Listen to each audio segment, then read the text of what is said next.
This is LBC from Global, leading Britain's conversation with James O'Brien.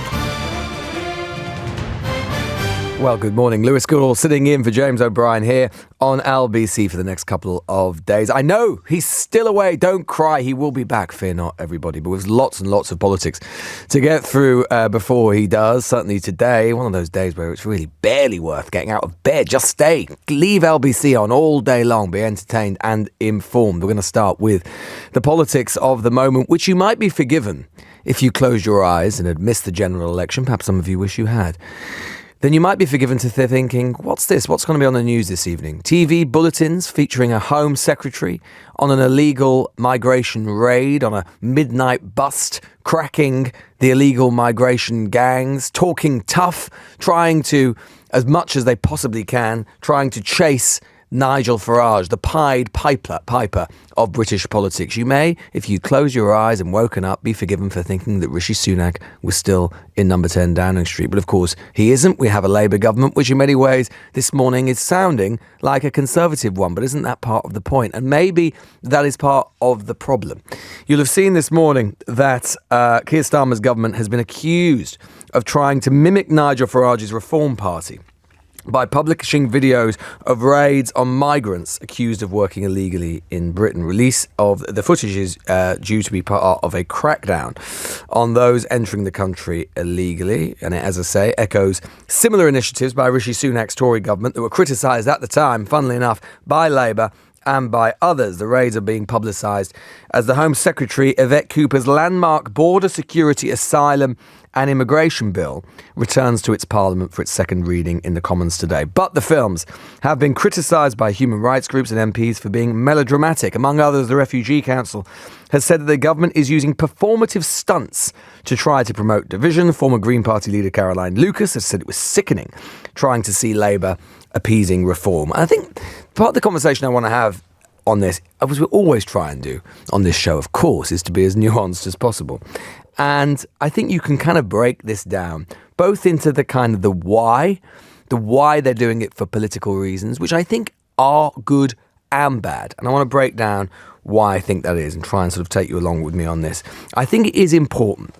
Look, there is, I think, a bit of a fallacy sometimes, a bit of a fallacy which has gripped part of the left, part of liberalism, that it is somehow inherently right-wing or inherently authoritarian to be tough on illegal migration and even to be, at times, tough on border policy in general.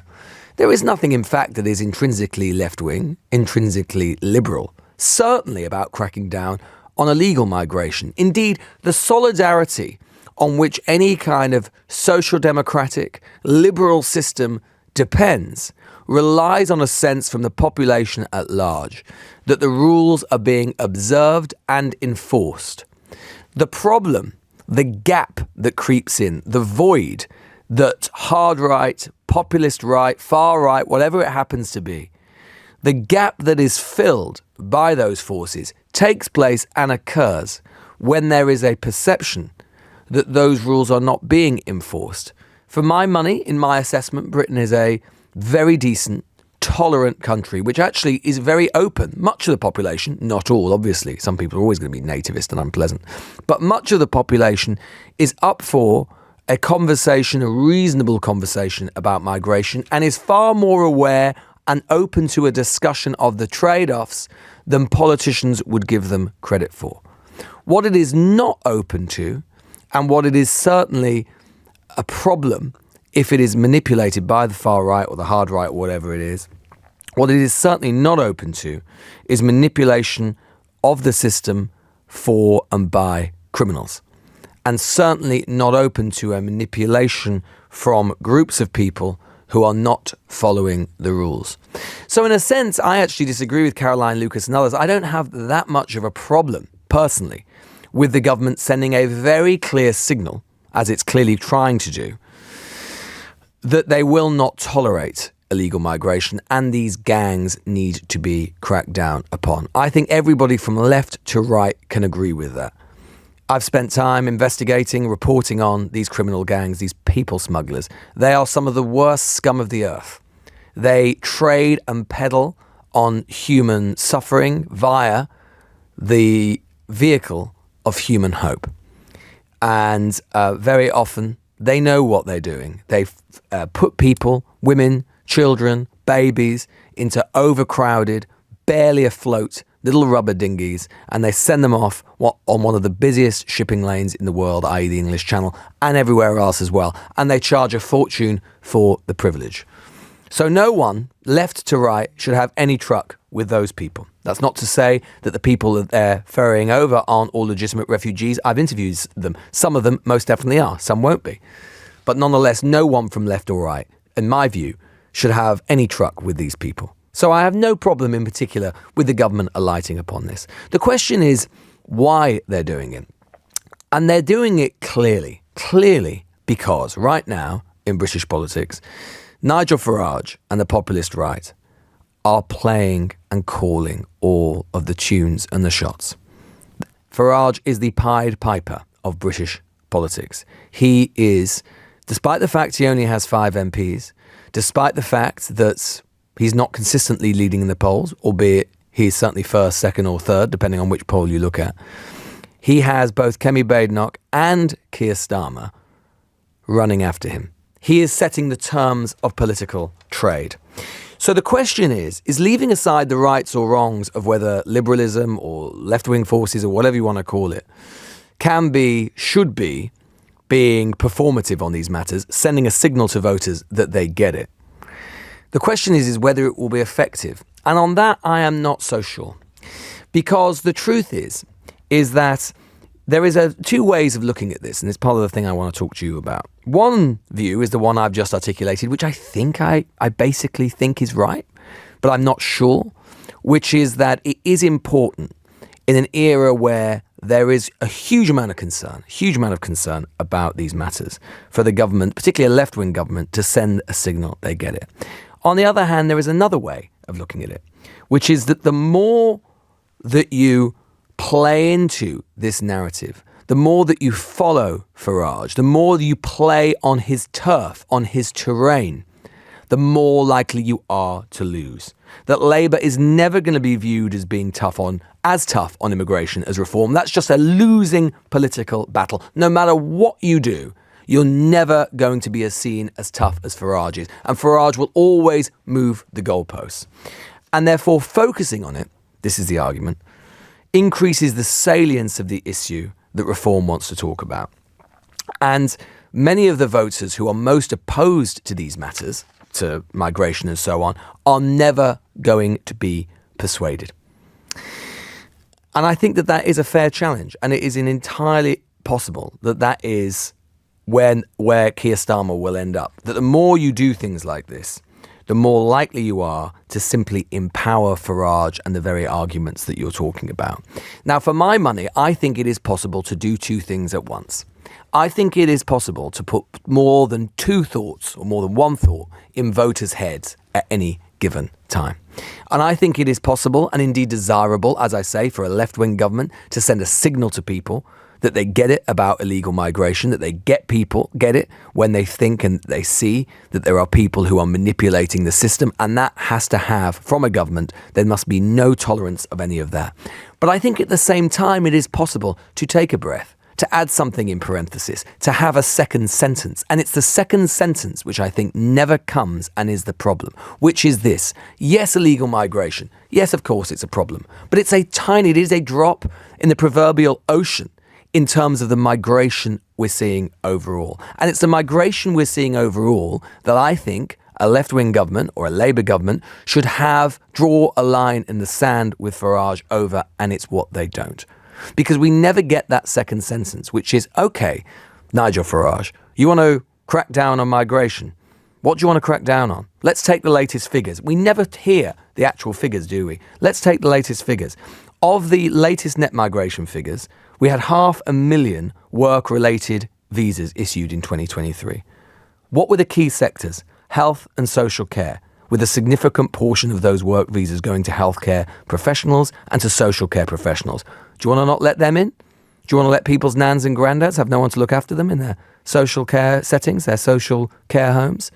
Or when they go into an NHS hospital, Then we have another big group, which is tech and finance, skilled workers in IT, finance and engineering. We've got a growth problem. We want to say no to skilled workers in IT, finance and engineering. Then we have another big group, which is hospitality and agriculture, seasonal workers for farms and hospitality roles. You want to say to Britain's tourism industry or Britain's farmers who are already struggling. You've been on the radio this morning complaining about what the Labour government is doing to farming. You want to tell people and farmers that they're not going to have anyone to pick the fruit and pick the vegetables this harvest time? Well, what's the answer? And then from on top of that, you have 486 study visas issued in 2023. Are you going to say to universities which are on their knees, which don't have enough money right now, that they can't bring in these foreign students who pay a fortune, by the way, and increase Britain's soft power? And actually, most British people wouldn't even consider students to be migrants in the traditional sense. Which of those are you going to send back? And on it goes. And in fact, if you're looking at asylum seekers, that's only 74,000 in 2023. A tiny number of the overall proportion. That's not to say we shouldn't do something about it. It's not to say that we shouldn't tighten the border where appropriate. But we need, in my view, that second breath. We need that question to Nigel Farage and to others saying we should basically stop all migration. Which of those groups would you stop? Because there are trade-offs here. And my view is that the British public, not the bit of the public that are going to vote for reform come what may. Keir Starmer, you're never going to persuade those people. But I think a lot of the people listening to this show, reasonable people are open to that conversation about trade-offs. Which of those groups do you not want to let in? And yes, there are trade-offs by letting them in because we've got housing pressures, NHS pressures. I get all of that, schooling pressures. But migration is about trade-offs. And the thing is, you can release and you can publish those gangs and you can publish the videos of gangs being busted and all of that. Good, great. But where's that second sentence? Where Nigel Farage, or indeed anybody listening to this show who says that all of those numbers should come down, where should we make the cuts? Nigel Farage was in fact speaking to Nick Ferrari this morning on all of this. This is what he had to say. If there were by-elections in the north of England, I think Reform would be in a very strong chance to win them. We've had a phenomenal few months with momentum behind the party. We hit our 200,000th paid-up member yesterday, and you know what? We're coming for that Labour vote. All the journalists talk about the rivalry between me and Kemi Badnoch and Boris and all the rest of it. The truth is, it's the Labour vote we're after, and that's where our big gains are coming. So I want to talk to you about whether you think it is that Labour are simply acting scared of Nigel Farage, and whether it is that by talking tough on migration and immigration, they can actually diffuse Farage, or are they actually just strengthening him? Or do you think that actually, as I say, there is nothing left-wing or liberal about not wanting to tackle migration, that it's Labour people it affects most? 0345 6060 973, 0345 6060 973. You're listening to Lewis Goodall sitting in for James O'Brien this Monday morning here on LBC. The time is 10:16. James O'Brien on LBC. 10:18. Text here saying, hello LBC, I've just tuned in after recovering from a long illness. Sorry to hear that. And there's no James O'Brien. I was looking forward to his return. Has he left? No, do not worry. He will be back, everybody. Honestly, I know having to put up with me in the meantime is an absolute pain, but there are worse things that could happen, I'm sure. Here's a few of your texts on this issue we're talking about. Johnny says, is Theresa May still in power? Will they be sending around go-home vans? Nikki says, Lewis, Farage, I know what you're doing there, Nikki. I know what you're doing there. I know you're referring to. Farage wangs on constantly about criminality and immigrants, but he thinks it is perfectly fine that one of his Reform UK limited MPs who's jailed for domestic abuse sits in the House of Commons. And he says, morning, Lewis, the Labour Party's recent crackdown on illegal workers will not significantly impact the proposed Reform voter. Reform voters advocate for a net zero migration policy with all small boat illegal immigrants being deported. The Labour Party's current approach falls short of that objective. And Ben Nichols says, why is anti-immigration seen as intrinsic to the right and the left are pro it? Migration is a hit button issue due to racism. No one has a problem with Ukrainians. The right does with people from Africa or Asia. I think Andy's point there around Farage wanting a net zero on migration is spot on. That is one of the problems with trying to chase the Farage line, is that he will always be able to go further. Because A, he's out of government, so he doesn't have to deal with trade-offs. Insurgents and populists are great at throwing hand grenades in. They're not so good often at governing themselves, but they're very good at disrupting. And he will always have room to his right that the Labour Party will not have. As I say, I think two things can be possible at once. I think you can actually crack down on these matters. I think you can send a signal, but you've got to have that second breath, in my view. Your view on all of this. Is Keir Starmer simply running scared of Nigel Farage? 0345 60 60973. Barbara has called that number from Havant and is now on the radio. Barbara, morning. Oh, good morning, Lewis. Well, I for one, will not be voting Labour. I'm a lifelong Labour supporter, but the idea of films of Yvette Cooper doing a dawn raid on nail bars is one that actually turns my stomach. That is not to say that there isn't a problem around overstaying, so-called undocumented. I like the word undocumented. I hate the word illegal. Undocumented migration. Of course, this serves nobody's purpose except, as you say, the extremely nasty people smugglers. But as to whether this will help Nigel Starmer, there's a good one, as to whether this will help Starmer get stop losing votes to reform, well, I don't know, because reform is an interesting beast. It would have you believe, and I profoundly disagree, that all the countries' woes and all the countries in Europe's woes are as a result of migration. I think this is not. I don't agree with that, and it seems to me that I would have liked a Labour government that I voted in to deal with some of the other issues that might be leading to disaffection in this country. So, Barbara, you voted Labour at the election? Yes, I did. And so what is it that has... Is it this issue? Is this the sort of straw that breaks the camel's back, or what is it? Yes, it is one of the straws that breaks the camel's back, but the bigger picture is I would like him not to feed, to my mind, the misconceived perception and narrative that if we did away with net migration, indeed achieve what reform would like, zero net migration, all the country's woes would be solved. This is patently not true, and to my mind, one of the major factors that's driving disaffection, quite understandable disaffection, is the lack of redistribution of enormous wealth that's being made at the top 5-10% of this country. But Barbara, I mean, just to play devil's advocate here for a moment, there are clearly a lot of people in the country, particularly in seats which are held by Labour, but where Reform are second, because they did well in a whole slew of seats across the north, in particular at the general election. There are clearly lots of people in the country who are concerned, about what is going on with small boats at the Channel, and have been for a long time, and are concerned that there are too many people coming to the country overall via legal routes. So yes. What do you think? Surely a government, Labour government, mindful of that politics, has to be seen to be addressing those concerns. I agree. They could be addressing them. One of the ways they could be addressing them, and let's set aside the issue of illegal migration, because the two have been conflated very dangerously. I think for the whole and colouring the whole picture.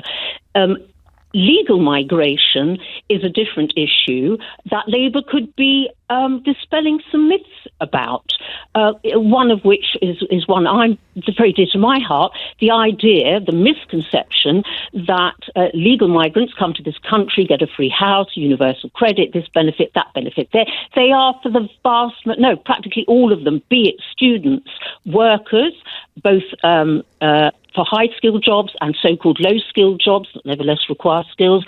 They are not allowed to touch any benefits. They are net contributors because they pay taxes, as they're mostly working. They have what is known as no recourse to public funds, and about 1 million of them, of the poorest workers, lots of them cleaners and workers in nursing homes, etc., are lots of them living in destitution, and they are not allowed to touch a penny of benefits. I haven't heard one single Labour MP on the radio. Maybe they do in their reports. I'm sure they do amongst one another. But this is something that people need to know, because it colours the whole narrative around immigration. Barbara, grateful for your thoughts kicking off the show there. Alec is in Peckham. Alec, morning. Morning to you, Lewis. Look, you were talking about a second sentence. I think there's a third one too. And also, underscored the need to change the national narrative. But the positive case for immigration is a really easy one. I once interviewed a guy called Denny Farrell in New York, leader of the state Democrats. And he said having 80 populations of 80,000 strong in New York made them New York's interlocutors for global trade. Within their diasporas. Exactly the same argument can be made for London. We have 40 populations of 40,000 strong. Again, many of them acting as trading with their own diasporas across the world.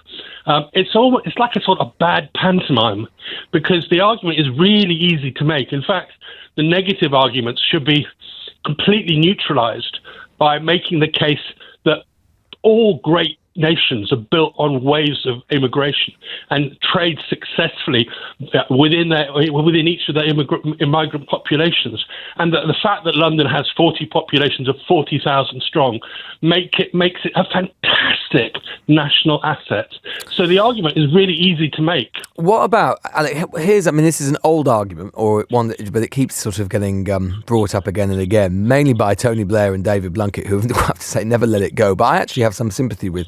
That one of the problems is that if there is a perception from the public that it is too easy to come and work here illegally, that one way that you could try and ameliorate that or address that perception is to introduce ID cards, so people would feel more comfortable about the prospects of people coming in.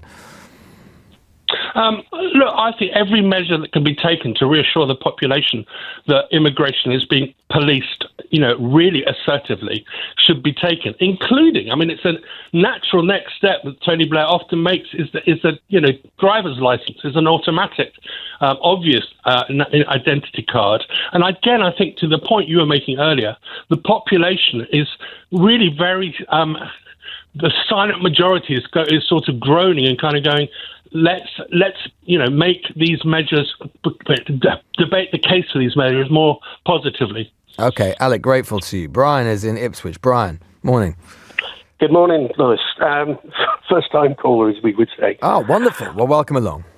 Hi. Yeah, I'm just listening to the conversation and I'm disgusted in Labour. Right. Why? It's performative. They're playing to Farage's tune. And we can do better than this. And we should do better than this. But is part of the problem, Brian, the counter-argument to that would be to say that the left or a Labour government shouldn't allow it to be Farage's tune. That they shouldn't allow Farage to be able to have a monopoly on arguing that it is basically unique to him, that he is the only one who wants to see proper border security. Surely Labour can argue that is as much a Labour Party policy as it is his. Farage has got absolutely no room to speak on border security. The reason the border is in such a mess, quite a large proportion of it is down to his policies and pushing the former administration, the Tories, to do Brexit. Brexit, we had the Dublin Agreement in place. And it's since Brexit that the people have been coming over in small boats. This is a very simple problem to resolve. And the Labour government, have the ability to sort this out, but they don't have the political will. In which case, Brian, what do you think Labour should be doing instead? They should be speaking to the French. They should be looking at... It's easy to stop people coming over in small boats. You allow people to apply for France. You allow people a way of to come into the country legally, documented, but they won't do it because it doesn't look good. And I'm sorry to say, but a lot of this is to do with the media as well. You're all jumping to Farage's tune. Every time you turn the TV on or the radio, his face is all over the place. Now, they have 5 MPs. Yeah. But they're also at 25. They're also at 20 to 25% in the polls. But that's a circular argument, Brian. That's a circular argument. I'm not sure. The TV on, he's on but there. Brian, in which case, but Brian, I say I'm not sympathetic to that argument. I'm afraid, and I'm not sympathetic for this reason: is that do you think it's the media's fault that Marine Le Pen is rising in France, that Matteo Salvini but this is the thing. This is part of whether we like it or not, and I don't like it. But the fact of the matter is that the populist right, the hard right, far right, whatever you want to call them in a particular country, is on the rise across the West. Therefore, that can't just be a media confection. It can't just be because Nigel Farage is on Question Time too often. It's helping. Well, it might help, but it can't be the only thing that's at play. This has been a problem that has been in play for years. We've allowed them. You've only got to look at this. This is a question that goes on into all different areas. But there is a solution to this, and we need to look at a better than performative out there to try and say, we're being tough on it. There's better ways of doing it. As you said in your opening statement, who do we stop coming in? And the people. Well, that's the question. You're right. That is the question that I agree that both journalists and politicians who are not Farage should be saying and should be putting.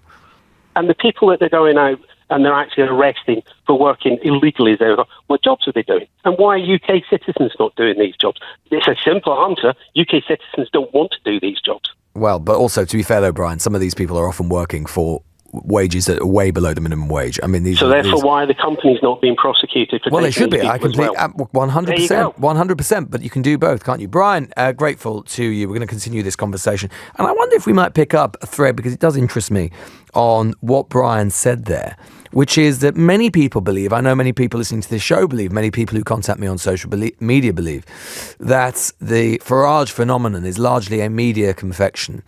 I wonder, do you think that's true? And how do you get around, square the circle I just made, which is that, okay, maybe you think Farage is a media conception in this country, but what about rising hard right forces across the West? Are they all media conceptions as well? Can Farage simply be ignored, as Brian suggests? 0345 6060973. We'll be picking up that conversation with you, but also with the Labour MP Diane Abbott as well, who I think has something to say, rather harsh words for her Home Secretary and her Prime Minister about these raids that we're going to be seeing over the next 24 hours. So that is coming up next. But first, at 10:32, let's get the very latest LBC News headlines with Amelia Cox. James O'Brien on LBC.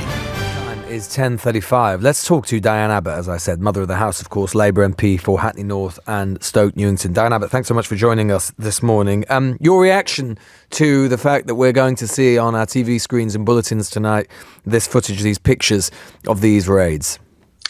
I think it's extraordinary. You might as well show pictures of nurses walking up and down on wards to demonstrate how much money we're spending on the NHS.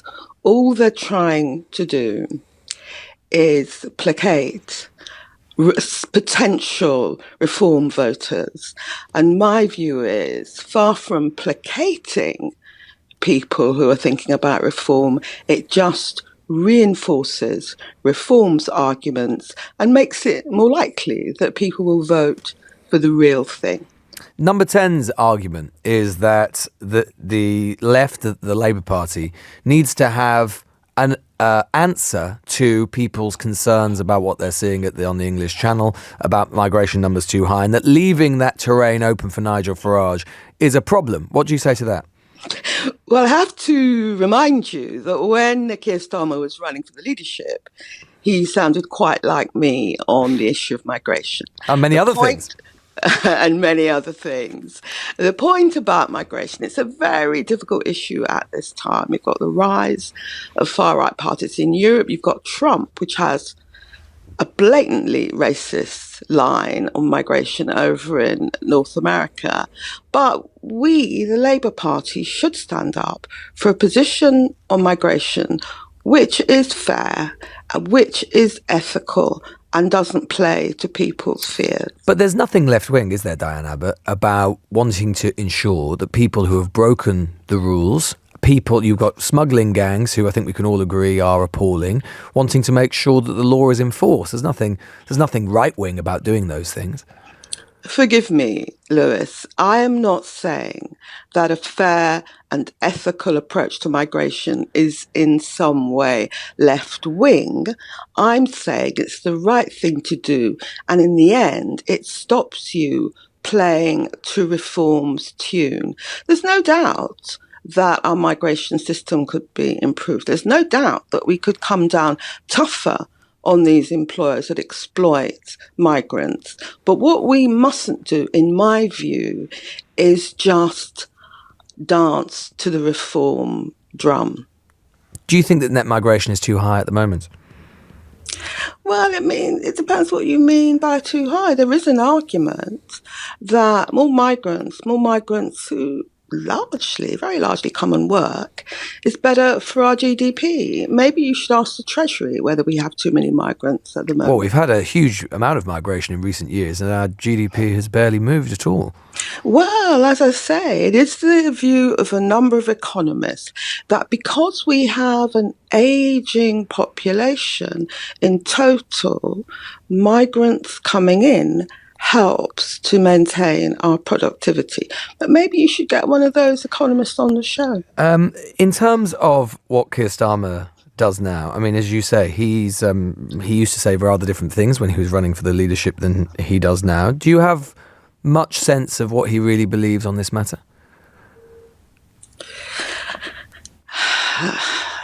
It's quite difficult to say what Keir Starmer really believes at this point.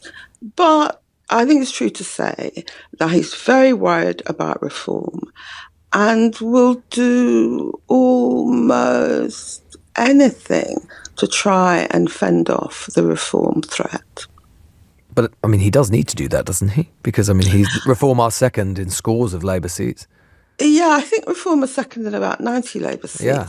My argument is that if you talk about, go on about, wind up people's fears about migration in this way, you are only playing into Reform's hand. They must be very happy to hear us putting out these ads today and to hear Labour ministers talking as they're talking.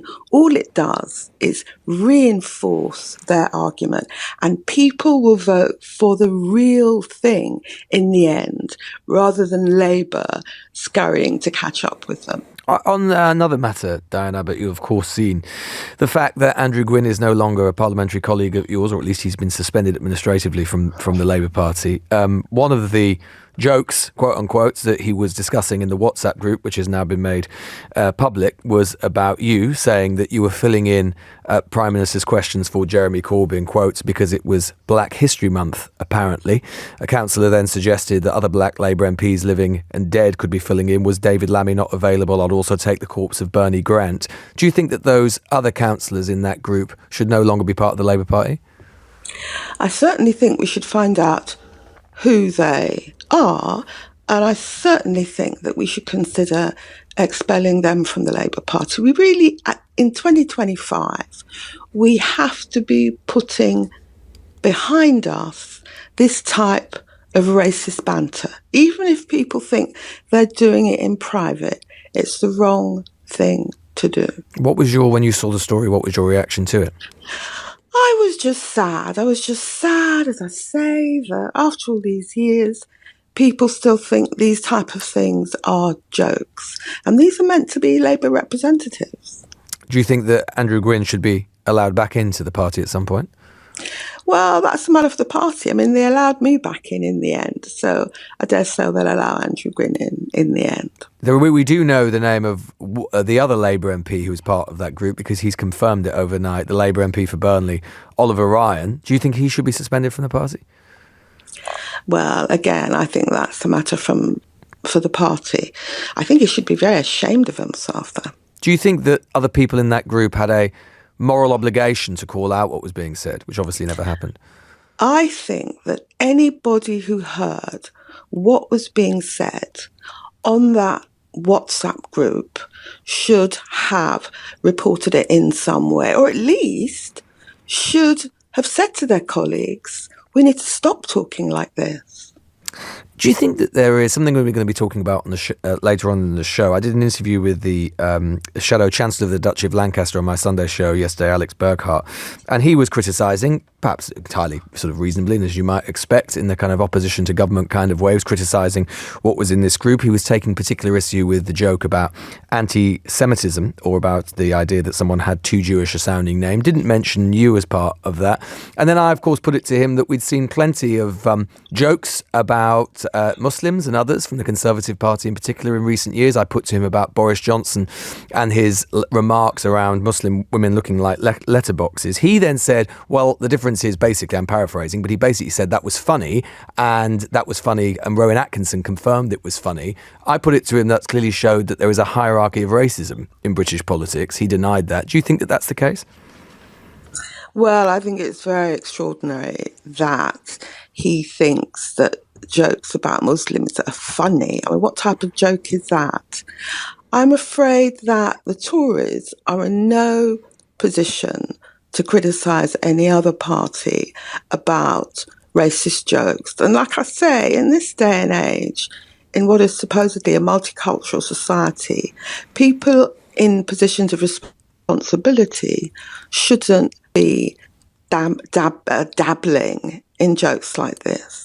Diane Abbott, their Labour MP for Hackney North and Stoke Newington, the mother of the house, of course, as well, giving us her reaction not only to the videos that we're going to be seeing later on of the police raids on illegal migration dens, as the government is calling them, but also the story around Andrew Gwynne, a story to which we're going to turn after 11 o'clock and asking ourselves, are we all a little bit hypocritical about all of this? Is there a difference between what we say in private and what we say in public? We're going to continue this conversation about these migrant deportation videos there for the next 15 minutes or so of the show. And in particular, I want to sort of broaden the conversation a bit to that conversation we were having with our last caller, not Diane Abbott, but before that, about whether or not Nigel Farage can just be ignored, or whether it is that the Labour government does have to take his arguments on. 0345 6060 973 0345 6060 973. You're listening to Lewis Goodall here on LBC. The time is 10:45. James O'Brien on LBC.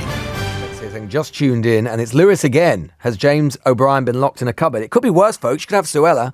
Anyway, I mean, James is the only person I know who could argue his way out of a cupboard in any case. Never mind. Aggie Chamber is in the studio with us to talk about what we're talking about, which is what the government is sort of doing and thinking in terms of approaching the politics of migration in this way. They're trying to send a very strong signal, aren't they, Aggie? They're trying to send a very strong signal indeed. It was reported over the weekend that Morgan McSweeney, who of course is the Chief of Staff, basically thinks they've got a pretty good story to tell on migration. The fact that they have done kind of thousands of returns on immigration, over 600 in January, far more, they say, than the Tories. But he thinks that in this kind of post-truth era, no one believes it. So they've actually filmed the raids to prove to people that they are actually returning people and are actually doing this. But I think it all comes back to, as you know, how they think and deal about reform. And I think that is, I was speaking to someone in government last week who said they were actually really frustrated by the fact that everything now they feel is seen through the prism of reform, which in a way is sort of amazing to believe because Labour won such a big majority at the last election just 7 months ago. They've got over 400 MPs and reform. Over 400.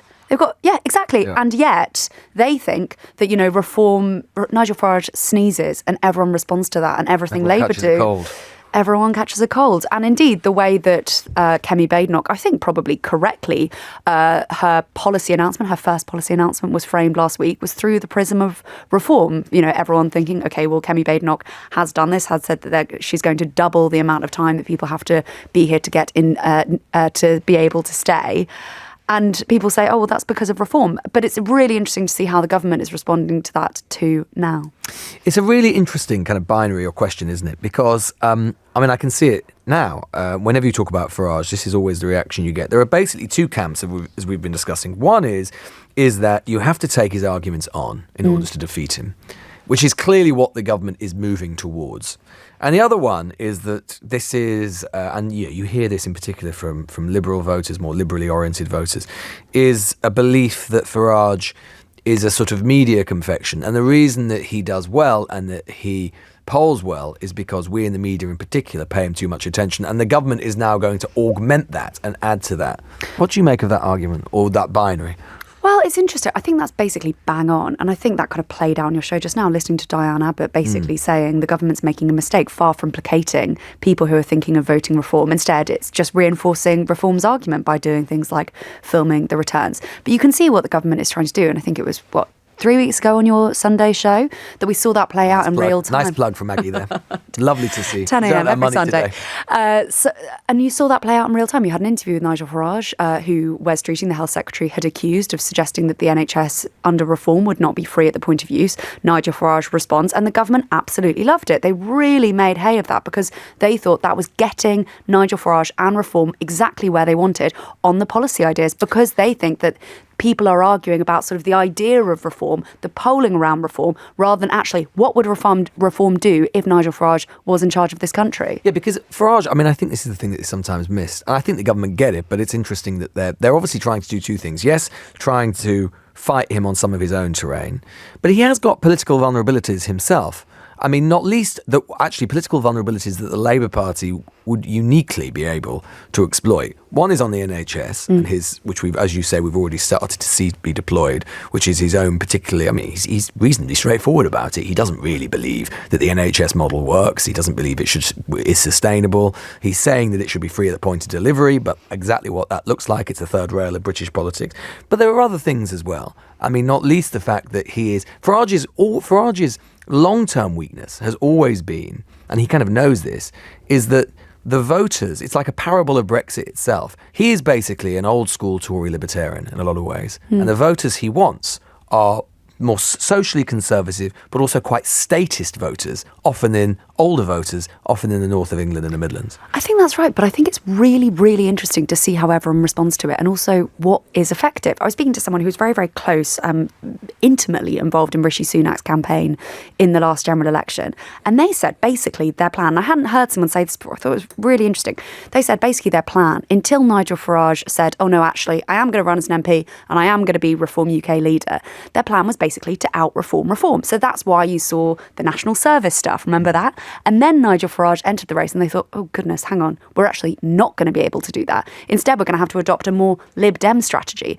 And I think it's fair to say that Conservative campaign was a bit of a disaster and it didn't work. Trying to kind of flail around to respond to whatever Nigel Farage was or wasn't doing did not work for them. And then we see Labour kind of doing the same thing in a way and trying to work out exactly how to deal with it.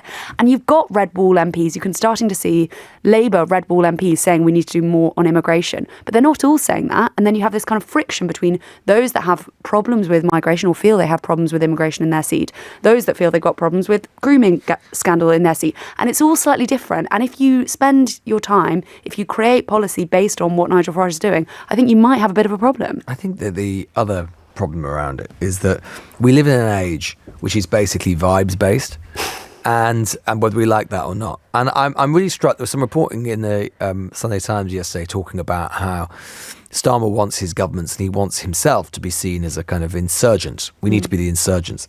The problem is that Starmer's vibes, right, could not be less insurgent, right? Like, you could not imagine. I interviewed Wes Streeting a couple of weeks ago and he said that, Starmer's superpower was the fact he was an outsider.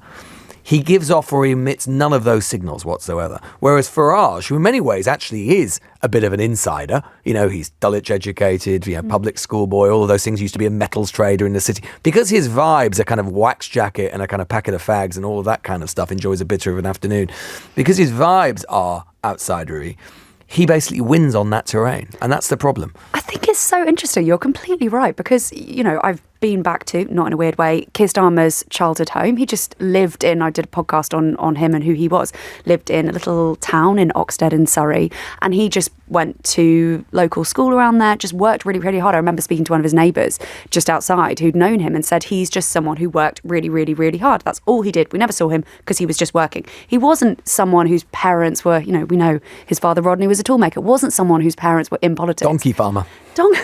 donkey farmer. Can't get more outsider than that. And yet, and you kind of see this throughout his life. You see all these traits of who he was, and you just don't feel like you see that of him. Because he was Director of Public Prosecutions, because he became Director of Public Prosecutions, he just seems like a total insider. And you're right, Nigel Farage seems like a total outsider. And I think it's probably similar to Donald Trump in a way. Yeah. Donald Trump's president for the second time, and yet he seems like an insurgent. Anything we should be looking out for this week? Anything exciting coming up? Lots of things we should be looking tell us. Let's keep us happy on this dreary Monday morning. So, immigration, we've got the Borders Bill later, which Kelly Badenoch is going to put down an amendment on to try and get for that. first and only policy down. Then we've got a big PMQs coming this week. And I think generally kind of watching out for what happens to Burnley MP Oliver Ryan. You just discussed that with Diane Abbott. Yes. We understand that he is meeting the Chief Whip later Tricky about for that him. WhatsApp group. Very tricky for him. Aggie Chamber there, our political correspondent, just marking our card on the week ahead for us in politics. Let's talk to Peter, who's in the Wirral. Peter.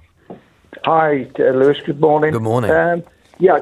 Following this story along, I've been watching it for a number of weeks now. I believe the Labour Party have to come out really, really strong against the reform project. And I do believe it's a project. It's not a political party.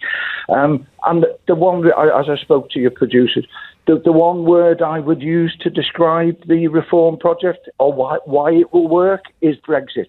This is the same person, Nigel Farage, who managed to convince the British people that things that with no substance, no facts, nothing to back it up, no policies to back it up, that we would be better outside of Europe, and it managed. So this, I think, Peter, I think this is a really interesting point. And you were just talking with Aggie there about Farage's political vulnerabilities. I think Brexit is a real political vulnerability for him. You know what the problem is? Yeah, you're right. Maybe there's a media problem there. But also, no one in politics, really, none of his adversaries really want to fight him on it. And I actually think there is a space for Labour to fight him on it, to say that we've accepted the result of the referendum. But you know what? Farage's great ability is he can, as I was saying before, he can throw grenades. He can throw grenades from the outside because he doesn't have a record to defend himself. But he does, and it's Brexit. And it's very unpopular. Yes, I totally agree with it. And that's what I'm saying. I think Labour should come out guns blazing with some of their better orators, some of the better, the people who can present an argument, like the Yvette Cooper and people like that. Because, as you said, just ask him. He's going to raise they're going to raise the tax threshold to 20,000. Fine, give him the figures on how much the revenue will lose, and then ask him how you're going to get that back. Okay. Either cut or, because that's what the press do at the moment. National health. What you're going to do about that? Peter, grateful to you. Really grateful to you, Peter, and a really interesting point. I want to get Mark from Woodbridge in before we go to the news, though. Mark. Mark. Sorry, you're Mark. You're Mark. Yes. I just wanted to say that there are three factors which determine whether immigration succeeds or fails, and they're very simple: how many, how fast, and who. And if you look at history in any society, if those three factors have been acceptable to the host society, immigration succeeds. Everybody benefits. The immigrants benefit, the natives benefit, and it's an enormous improvement. But if one of those factors, or more than one, is unacceptable, society is damaged, cohesion is damaged. And look at the three. How many and how fast is pretty straightforward. You need the infrastructure to cope with influx of people, obviously. If you have a few thousand people a year, you can cope with it. If you have a few million, you can't. Who is the most important? People who question that, let me give you an example.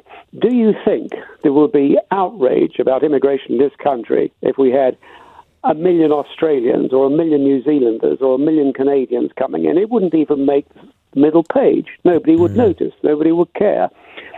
The who is important because the closer they are in identity to the prospective host society, the easier it is for them to integrate. The more alien they are, whether it's their history, their language, their culture, their religion, their habits, whatever it might be, the more difficult it is to integrate. All right, Mark, you had the last word on that. Grateful to you. Doubtless this is a conversation which will continue, as I can see, to some of your chagrin. We're going to move on now, though, and talk about the other big political story of the weekend, which is, of course, he's released WhatsApp group of Andrew Gwynne, senior Labour MP, until this weekend, a care minister in the government. A big WhatsApp group that seemed to be populated by lots of Labour councillors and members. Well, a second Labour MP has apologised for comments made in that chat. Burnley MP Oliver Ryan said in a statement that comments he made in the group were completely unacceptable and he regretted not speaking out about it at the time. Truth is that WhatsApp groups in Westminster are full of people saying lots and lots of things that they would hate to be made public. Isn't that true of all of us? Are we all just hypocrites? James O'Brien on LBC. Time is 11:04. Lewis Goodall sitting in for James O'Brien here on LBC. And we're going to turn our attention to the other big political story of the weekend, something we talked a lot about on my Sunday show, Sunday with Lewis Goodall, the imaginatively named show yesterday. This is, of course, the WhatsApp group messages that were released from over the course of the weekend in the Mail on Sunday. Andrew Gwynne, the care minister, or at least he was the care minister until Sunday, having to resign because of some pretty egregious messages that he sent during the course of the last general election, I think. Well, another Labour MP has been caught up in all of this. This is Oliver Ryan, the second Labour MP to apologise for making what he says is unacceptable, deeply disappointing comments. And this, of course, comes as Keir Starmer is facing calls from some to widen his party's investigation into allegations of offensive messages on the chat. Mr. Ryan, who is himself again a new MP, elected in 2024, appeared to mock a fellow Labour MP over his sexuality in exchanges in the WhatsApp group called Trigger Me Timbers. Well, it certainly triggered plenty of people. The Burnley MP said he deeply regrets the comments and he would not make those comments again today. The Chief Whip, Labour Chief Whip, will be speaking with Ryan and has said, or a government source has said on his behalf, that no action is off the table. And just to remind you, in case you missed it and weren't glued to your radios and glued to Sunday with Lewis Goodall yesterday, and if so, absolutely, how dare you? How dare you for not listening? You're going to have to make it up to me next week. Andrew Gwynne, 50-year-old MP for Gorton and Denson, suspended from the party after it was claimed he posted a number of anti-Semitic, sexist and racist messages on the group.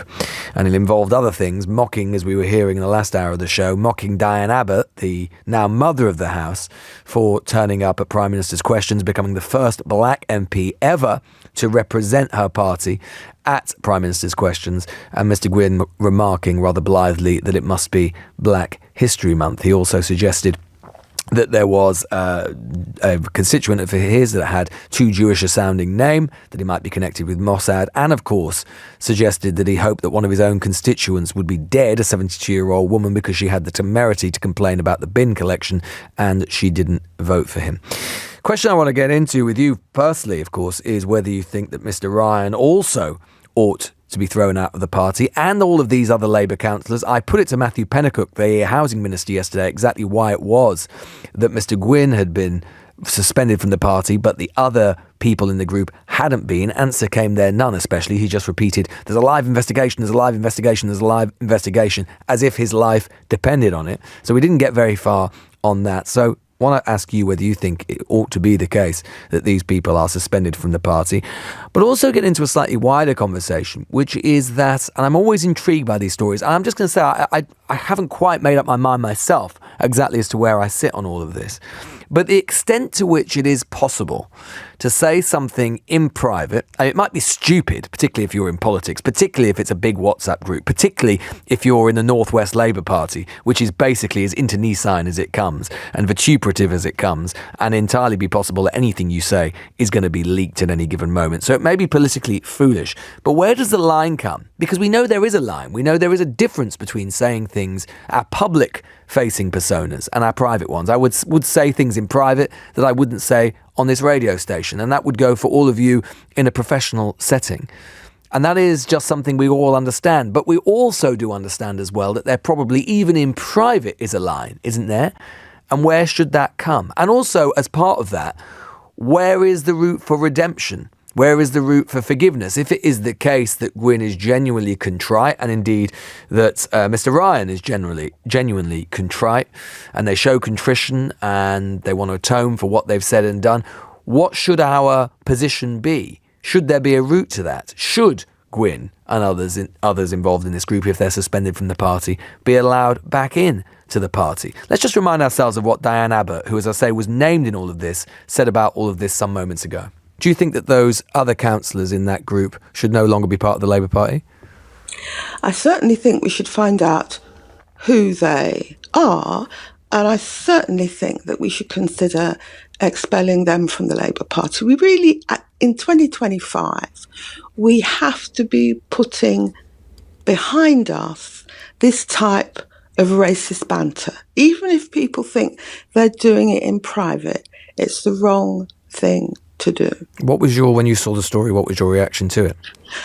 I was just sad. I was just sad, as I say, that after all these years, people still think these type of things are jokes. And these are meant to be Labour representatives. Do you think that Andrew Gwynne should be allowed back into the party at some point? Well, that's a matter for the party. I mean, they allowed me back in the end, so I dare say they'll allow Andrew Gwynne in the end. We do know the name of the other Labour MP who was part of that group because he's confirmed it overnight, the Labour MP for Burnley, Oliver Ryan. Do you think he should be suspended from the party? Well, again, I think that's a matter for the party. I think he should be very ashamed of himself, though. Do you think that other people in that group had a moral obligation to call out what was being said, which obviously never happened? I think that anybody who heard what was being said on that WhatsApp group should have reported it in some way, or at least should have said to their colleagues, we need to stop talking like this. So that was Diane Abbott, the mother of the house, of course, veteran Labour MP, talking to me about half an hour or so ago, saying she certainly thinks that the people in that group should be ashamed of themselves. As I say, I want to talk to you about whether you think these people should be suspended permanently from the party and whether there should be a route back for people who say things, particularly in private, that when made public, they are ashamed of, or that they wouldn't say in public. What is the line? Where does the line come between private and public conversations? 0345 6060 973 0345 6060 973. Let's talk to Christian Calgie, senior political correspondent at the Daily Express. Christian, thanks so much for coming on the show. It is true, isn't it, that WhatsApp has absolutely proliferated in Westminster, and I doubt there are that many MPs or SPADs or whatever it is who has never said anything that they wouldn't like to be made public. No, exactly. And I made a point this morning that I think, look, there's a difference between what Andrew Gwynne has said and Oliver Cooper. As far as I can see, he didn't say anything especially egregious. He just happened to be in a group chat with some, banter that a lot of people would find distasteful. But I think we've got to get realistic over to what extent can we demand perfection from our MPs. You know, this guy, newly elected, I think he's 29, he's not even 30 yet, he's a couple of years older than I am. And I just think we're going to get to a point where almost no one who has any sort of social life, who has any friends, who has ever got drunk, will be able to become an MP, because everything is going to be in group chats, everything will have been Snapchatted or Instagrammed, or, and all it takes is one disloyal friend. And we should make clear that Mr. Ryan, he actually wasn't an MP at the time when these messages were sent. No, and I think that also doubles the case. That I think we need to. Okay, yes, if MPs say something distasteful when they're an MP, that's another thing. But especially, we almost need a bit of a year zero, attitude between when someone becomes an MP and stops being a private citizen. So it might not be what you'd expect from a Daily Express journalist defending a Labour MP. We'd only expect the fairest of standards, Christian, of course. Look, I enjoy being a journalist and causing someone to lose their job. That's part of the career, but we've got to be somewhat sensible, because I imagine also there's quite a lot of journalists who wouldn't like a lot of their group chats leaking. I suppose that's the point, isn't it? WhatsApp does occupy a slightly weird position, doesn't it? Because I suppose the point is, particularly in a group rather than just a one-on-one conversation, I suppose a group, is it private or is it public? It's probably somewhere in between. Well, exactly, and it doesn't help that we have absurd laws in this country that mean that some things are legal to say in person but illegal to say online or on social media, and that's a whole other debate. But I personally think that there was an incident, was it last year, a couple of years ago, where some members of the Met Police got charged for grossly offensive WhatsApp messages because they caused offence once they were leaked and made public. Now that strikes me as absolutely bizarre, because they weren't offensive to the other people in that group and they were never meant to be made public. So again, a big wider debate around our free speech rules, but I think we need to get a grip, really, especially in the case of Mr. Coppard, because as I say, we're not going to be able to find any people who qualify to be MPs. Well, Christian, what would you say to people searching for perfection? I can see people already messaging in, saying things, as Martin has said, text here, saying it's actually quite easy not to be racist in a WhatsApp group. What would you say to that? Well, first, I think the problem with Andrew Gwynne is he was racist, he was anti-Semitic, and those comments were valid as a reason to be sacked as a minister. But of course, I think all of us, we all judge our social interactions and what we say based on what we know is going to be funny or possibly offensive, so we might not say it. And I think it's all very well for us as observers to say, I wouldn't say that. But I guarantee, on your day-to-day life and your group chats, you at the pub, you will make jokes that your friends find funny that someone else will find offence with. And if they had the ability to ruin your career by taking offence and putting it on the front page of a newspaper, then we'd all go down in flames very quickly. And there's another question, isn't there, about the extent to which you are culpable for something in a quasi-private, let's put it that way, group, and don't call out or respond or report something that you see, you know, and to what extent culpability is therefore on you. Because it's entirely possible. I think, for example, Mr. Ryan has said that he didn't see all of the messages concerned, which obviously anybody who's in a big WhatsApp group will know. Sometimes you log back onto your phone, you see 60 messages, you really can't be bothered to trawl all the way back through them and you just ignore them. It's tricky, isn't it? I think it's trickier than some people might suggest. There is a tricky thing, and I spend a lot of time, especially on social media, reporting anti-Semitism and other illegal things that I come across and try and get the accounts taken down. But I suppose the difficulty here is that culturally within the Labour Party, which is supposed to be, you know, an anti-racist movement, maybe there's less capacity for quote-unquote laddie banter than there might be in the Conservative Party or in Reform. So I suppose if they've chosen to get into that particular bed, they may have to adhere to slightly stricter rules about what can and can't be joked about than if they'd picked a more, a party that's maybe more committed to a libertarian notion of free speech than the Labour Party has traditionally been. Finally, Christian, got a question from Graham here. Please ask Christian, what is it that he's ashamed of? He's implied. Come on, Christian, time to bear all. It's all right. It's just you and me listening. Don't worry. I'm sure it will come out. I'm sure at some point, either on the front page of a newspaper or in an autobiography. But I'm 27 years old. I grew up with social media. I'm sure there's a litany of stuff that I wish I hadn't either been a part of, seen, done while drunk or whatever. But, you know, I believe in rehabilitation. I believe in free speech. And I think if we're private citizens, we should be allowed to live our lives as private citizens. If I ever become an MP, you'll be the first to know, Lewis. Well, I can't wait. And I can't wait for your upcoming autobiography either, Christian. Fantastic. Christian Calgie there. I didn't say it. Maybe that can be the title. I didn't say it by Christian Calgie. Shortly to be available in all good bookshops as soon as the memoir is out. Senior political correspondent at the Daily Express, of course. I can already see a few of you very much disagree with Christian's interpretation about it. I think it does make for a really interesting discussion, not least because it's one of those things that obviously in the era of technology, in the era of instant communication, has become more and more apposite, more and more important.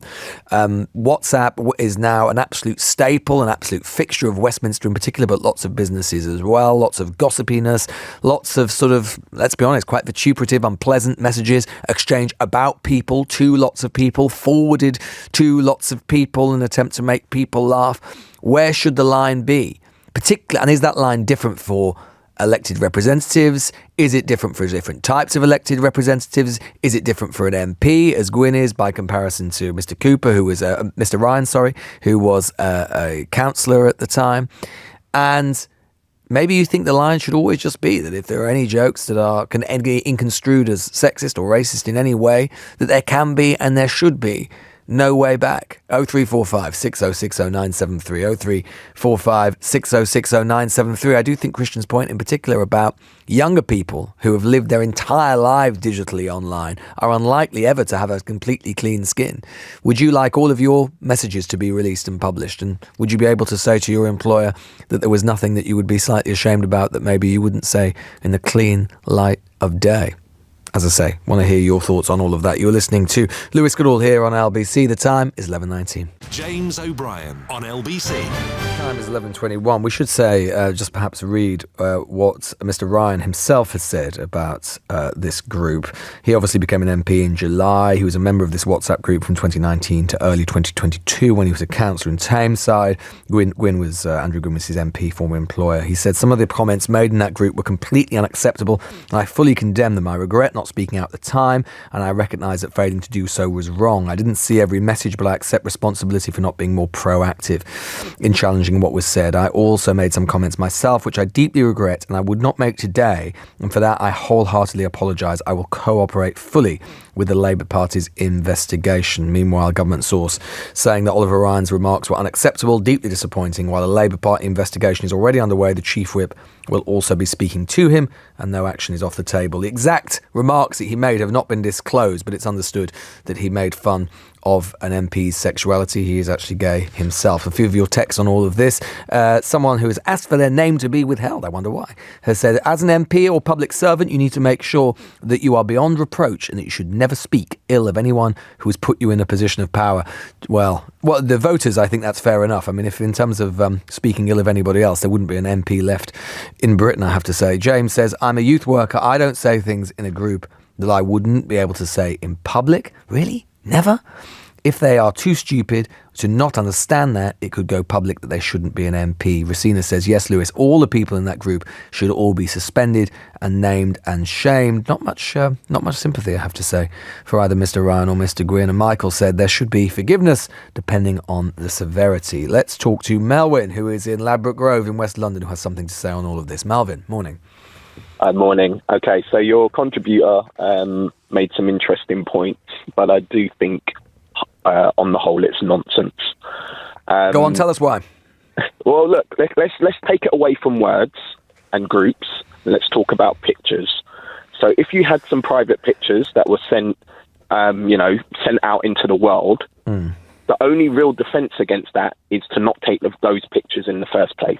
What? So, well, how do you mean? What sort of pictures do you mean? So there's a law. So there's a law, like, with revenge porn and people sending out, private pictures of people when they're not supposed to, and there's a law for that.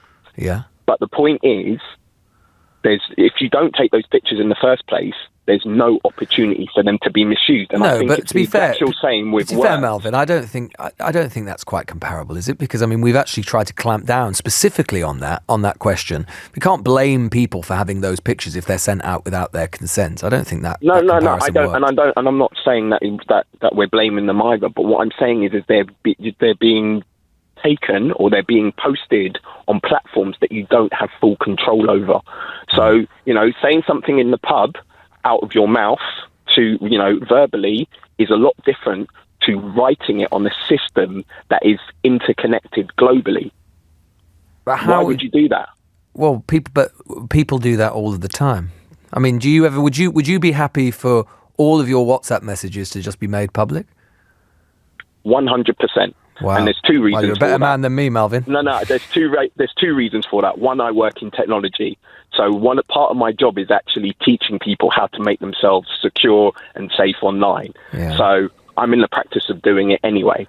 But the second thing is why would you say something in written form that you wouldn't be confident to say to someone's face? If you can't do that, then why would you because write people it? because people say all sorts of things about other people to different people that they wouldn't say to that person's face. People do that every single day of their lives. Yeah, but only because there's no fear of reproach. It's different if you're annoyed. No, but also it's. I mean, I'm not going to defend Gwynne. I think Gwynne's comments were unacceptable, and I'm more interested in sort of teasing out the principle here. But I don't think it's just about fear of reproach. People do have a right to say things about people to other people without it being made public. That is just part of the grease of human life. Yes, I agree, but I think there's a line to draw when you are intentionally homophobic, racist. You know, there's some things you can call people names because they've offended you. That's fine. I agree with that. This person's an idiot. They've really annoyed me. That's absolutely fine. Yeah. But when you start talking about their characteristics that they've got no control over, which there are laws for, racism is illegal, homophobia is illegal. Why would you go down that road and say those things, knowing full well as a functioning member of society that those things are wrong? Why is it okay to make a joke about it? I just think if you know that, making a joke about it is unacceptable no matter what platform you're using. All right, Melvin, you draw on a very clear line in the sand for us there, so grateful to you. Io is in Romford. Io. Hi. The point I want to make is, look, I'm in a WhatsApp group, right? I'm Nigerian. I'm British Nigerian. We have a Turkish guy in there, and we have a Jamaican guy. We all went to school together, right? We make all sorts of jokes, memes, all that sort of stuff. We take the liberties out of our own race.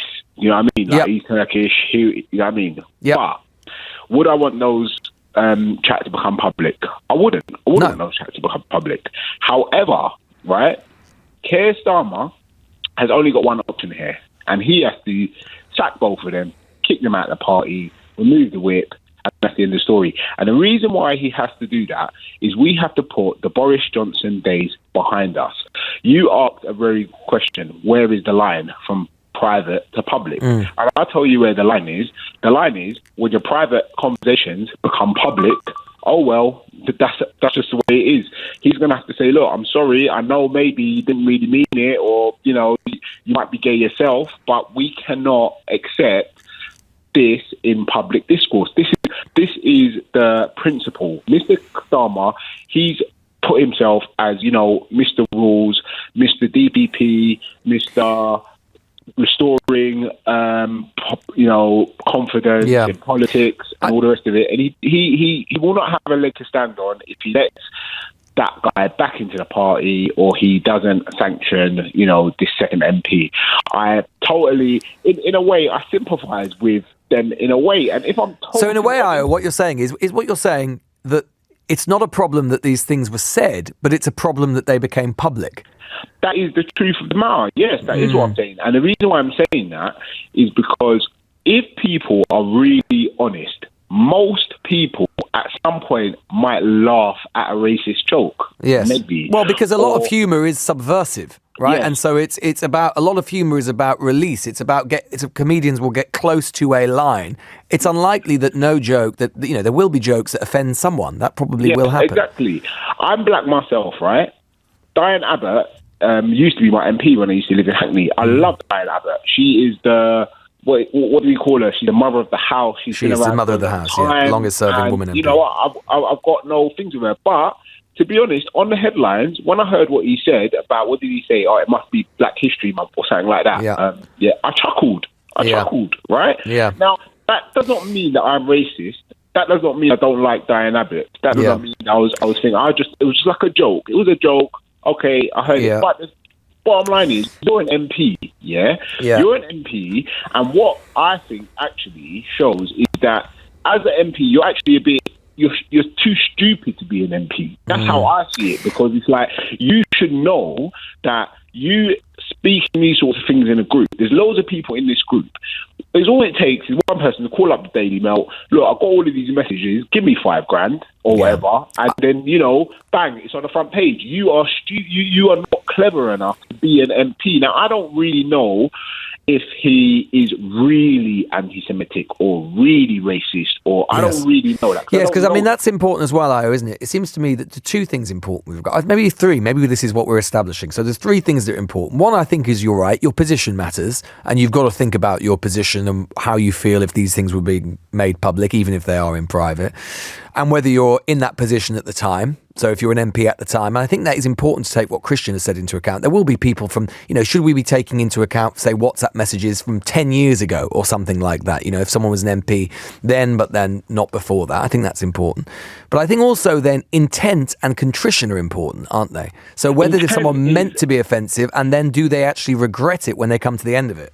Do you know what? Intent, for me, when it comes to racism, all these things, is actually the number one thing. I agree it with literally is the number one thing. I I've agree. had people say racist things to me that are not actually very racist. Yes. So if you're old, so I think this is really important when you get, say, I don't know, if say an older person uses some language that we might not use today, but they don't mean it in an offensive way or whatever it happens to be. Exactly. That is surely way more forgivable than someone who we know is doing it to cause offence. For me, it's almost completely forgivable when someone says something where they don't really understand it, or they say something, they use a word, but they're not trying to be offensive, because we can all make mistakes. And I think that's what's difficult about these WhatsApp conversations, isn't it? It's difficult to know what the intent was. Yes, exactly. But the bottom line is, once it is made public and once it is known to the public that you, in a WhatsApp group, said you want one of your constituents to die or whatever, I'm sure he probably didn't want her to die. No, he'd make a little joke or whatever. I mean, he'd be a psychopath if he did. If he genuinely thought he wanted her to die because of her complaining about her bins, then actually we should be calling on someone to get some help for him. Exactly, but Starmer has got a lot of issues going on. He's got a lot of problems going on that he needs to fix. He needs to concentrate on. He cannot let this story drag on and drag on and drag on. This is real life. This is real politics. You've been caught out. It's been made public. Sorry, pal, you got to go. It is literally as simple as that. And if Starmer doesn't do that, he's just going to create another rod for his back, because he's just going to be accused of hypocrisy. That's what it is going to be. Hypocrisy, hypocrisy, hypocrisy. When Johnson was doing his craziness and his madness, it made me so infuriated that, the people around him, the party, the whole Chris Pincher thing, the comments he makes about black people, about this, it became public, and then there was no contrition. There was just basically, we say these things, and it's just not acceptable. So now the shoe is on the other foot, and it's the Labour. It's someone in Labour. If you want to keep that more high ground, you want to keep that space, you have no option. See you later, pal. Bye. Okay. Io, really grateful to you. I think you talk a huge amount of sense, and I think those three sort of categories, we're getting to the nub of this. I think it's really important to try and tease out the logic, because without that, all you're really getting is just sort of instincts and just sort of a general kind of dislike of what was said, which I completely understand, but you've got to try and impose some order on what happens in cases like this. What do you think? Do you think that Io is right, that it is intent what matters, and that, frankly, just sending these messages as an MP just shows that you're too stupid to be an MP? And where does the line come in terms of forgiveness as well? Is there a world where someone like Gwynne could be forgiven? 0345 6060 973, 0345 6060 973. We're getting lots of WhatsApp messages on this, but get your voice on the radio. You'll get through. Come and give us your view on where that line should be. We're also going to be talking to Josh Glancy shortly as well, Sunday Times journalist who did a fascinating interview with none other than, wait for it, hold on to your radios, Dominic Cummings. That's coming up next. News headlines now at 11:34 with Amelia Cox. James O'Brien on LBC. 11:37, little piece of breaking news I'm sure won't be controversial at all. The Independent Parliamentary Standards Authority has recommended that MPs get a 2.8% pay rise, which would take their salary to £93,904. Can't imagine we'll be hearing about that very much at all. One comment I've had on Blue Sky here, I think from Nikki, but it's spelt with a 1. Nikki says, Lewis Goodall, I'll be very happy for you to read my messages. It worried me. You have stuff to hide. Saying something behind someone's back is being different, being racist, etc.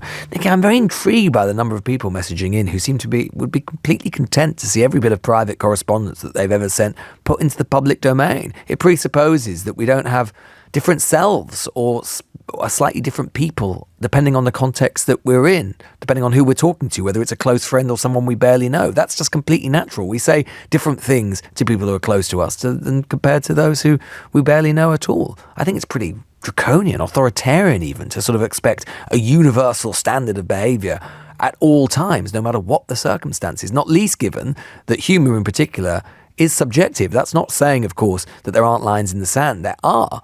But I think some of the tone on this is a little authoritarian. Do you disagree with me? 0345 6060 973. First, though, let's talk to Josh Glancy, as I was saying, journalist from the Sunday Times, who interviewed this weekend, had a cracking read in the paper this week, an interview with a lesser-spotted Dominic Cummings, who apparently, wait for it, has some big plans for us all yet. Josh, thanks so much for coming on the show. What fettle is he keeping in? Is he still wearing that stupid hat? Definitely the beanie is still there. Oh, God. Largest noise cancelling headphones I think I've ever seen. And very much, track bottoms and a fleece. God. His aesthetic is, I think he's doubled down, if anything, on his aesthetic. The uniform of the weirdo middle-aged dad, if ever there were one. I'm so iconoclastic. I wear a hat to Downing Street, put on a tie, put on a suit. That was always my view. What's he got to say? Well, I think Cummings is feeling rather encouraged by the way the world has moved in the last few months. He spent 20 years telling us that the administrative state is bloated and needs cutting to shreds. He's obviously, in some ways, pro the kind of more populist right-wing approach to politics. And so I think he sees events in America as the world moving his way. And I think he feels that there's probably an opportunity to channel some of that energy into British politics as well. And he would like to start a new party.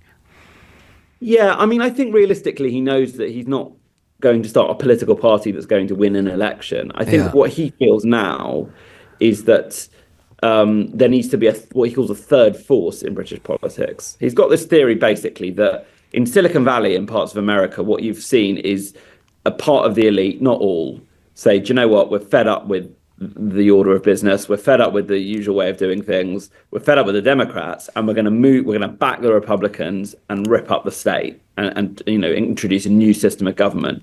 He thinks, Cummings, that we need something similar in Britain, that we need a movement from outside of politics of elites who think the country, they're fed up with how it's being run, it's time for a change, and we're going to overhaul the old order and start again.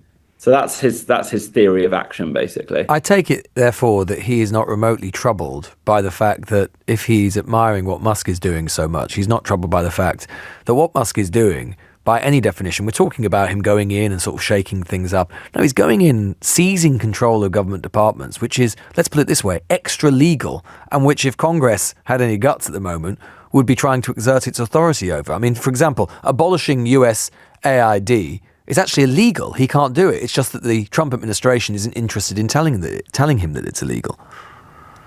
Yeah, I don't think he's bothered by any of that. No. I mean, he described what he's seen in the US as basically all great. I think the one thing we know about Dominic Cummings is that he is a radical. He's been called a conservative Leninist in the past.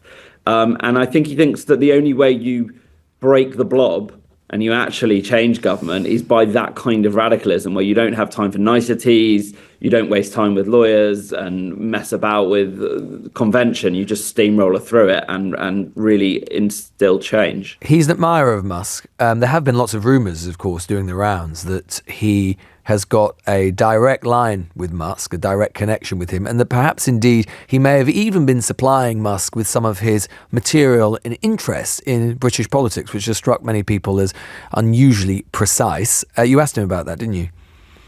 I did, and he knocked it down pretty explicitly. He said, I'm not in touch with Musk. We don't know each other directly. And I was not feeding him lines about Britain. He did also give himself a little bit of an escape clause there, where he said, we do know some of the same people. Right. And so it's possible that, I talk to them, they talk to him. But, he was very explicit that he is not in touch with Musk. And to be honest, he'd probably quite like to be, because he clearly admires Musk. So, he didn't self-aggrandize on that point. He did admit that it's not a direct relationship. One of the most striking parts of the interview was when you asked him about his role in bringing down Boris Johnson and the Partygate stories. And for the first time, he accepted that he was responsible for those stories.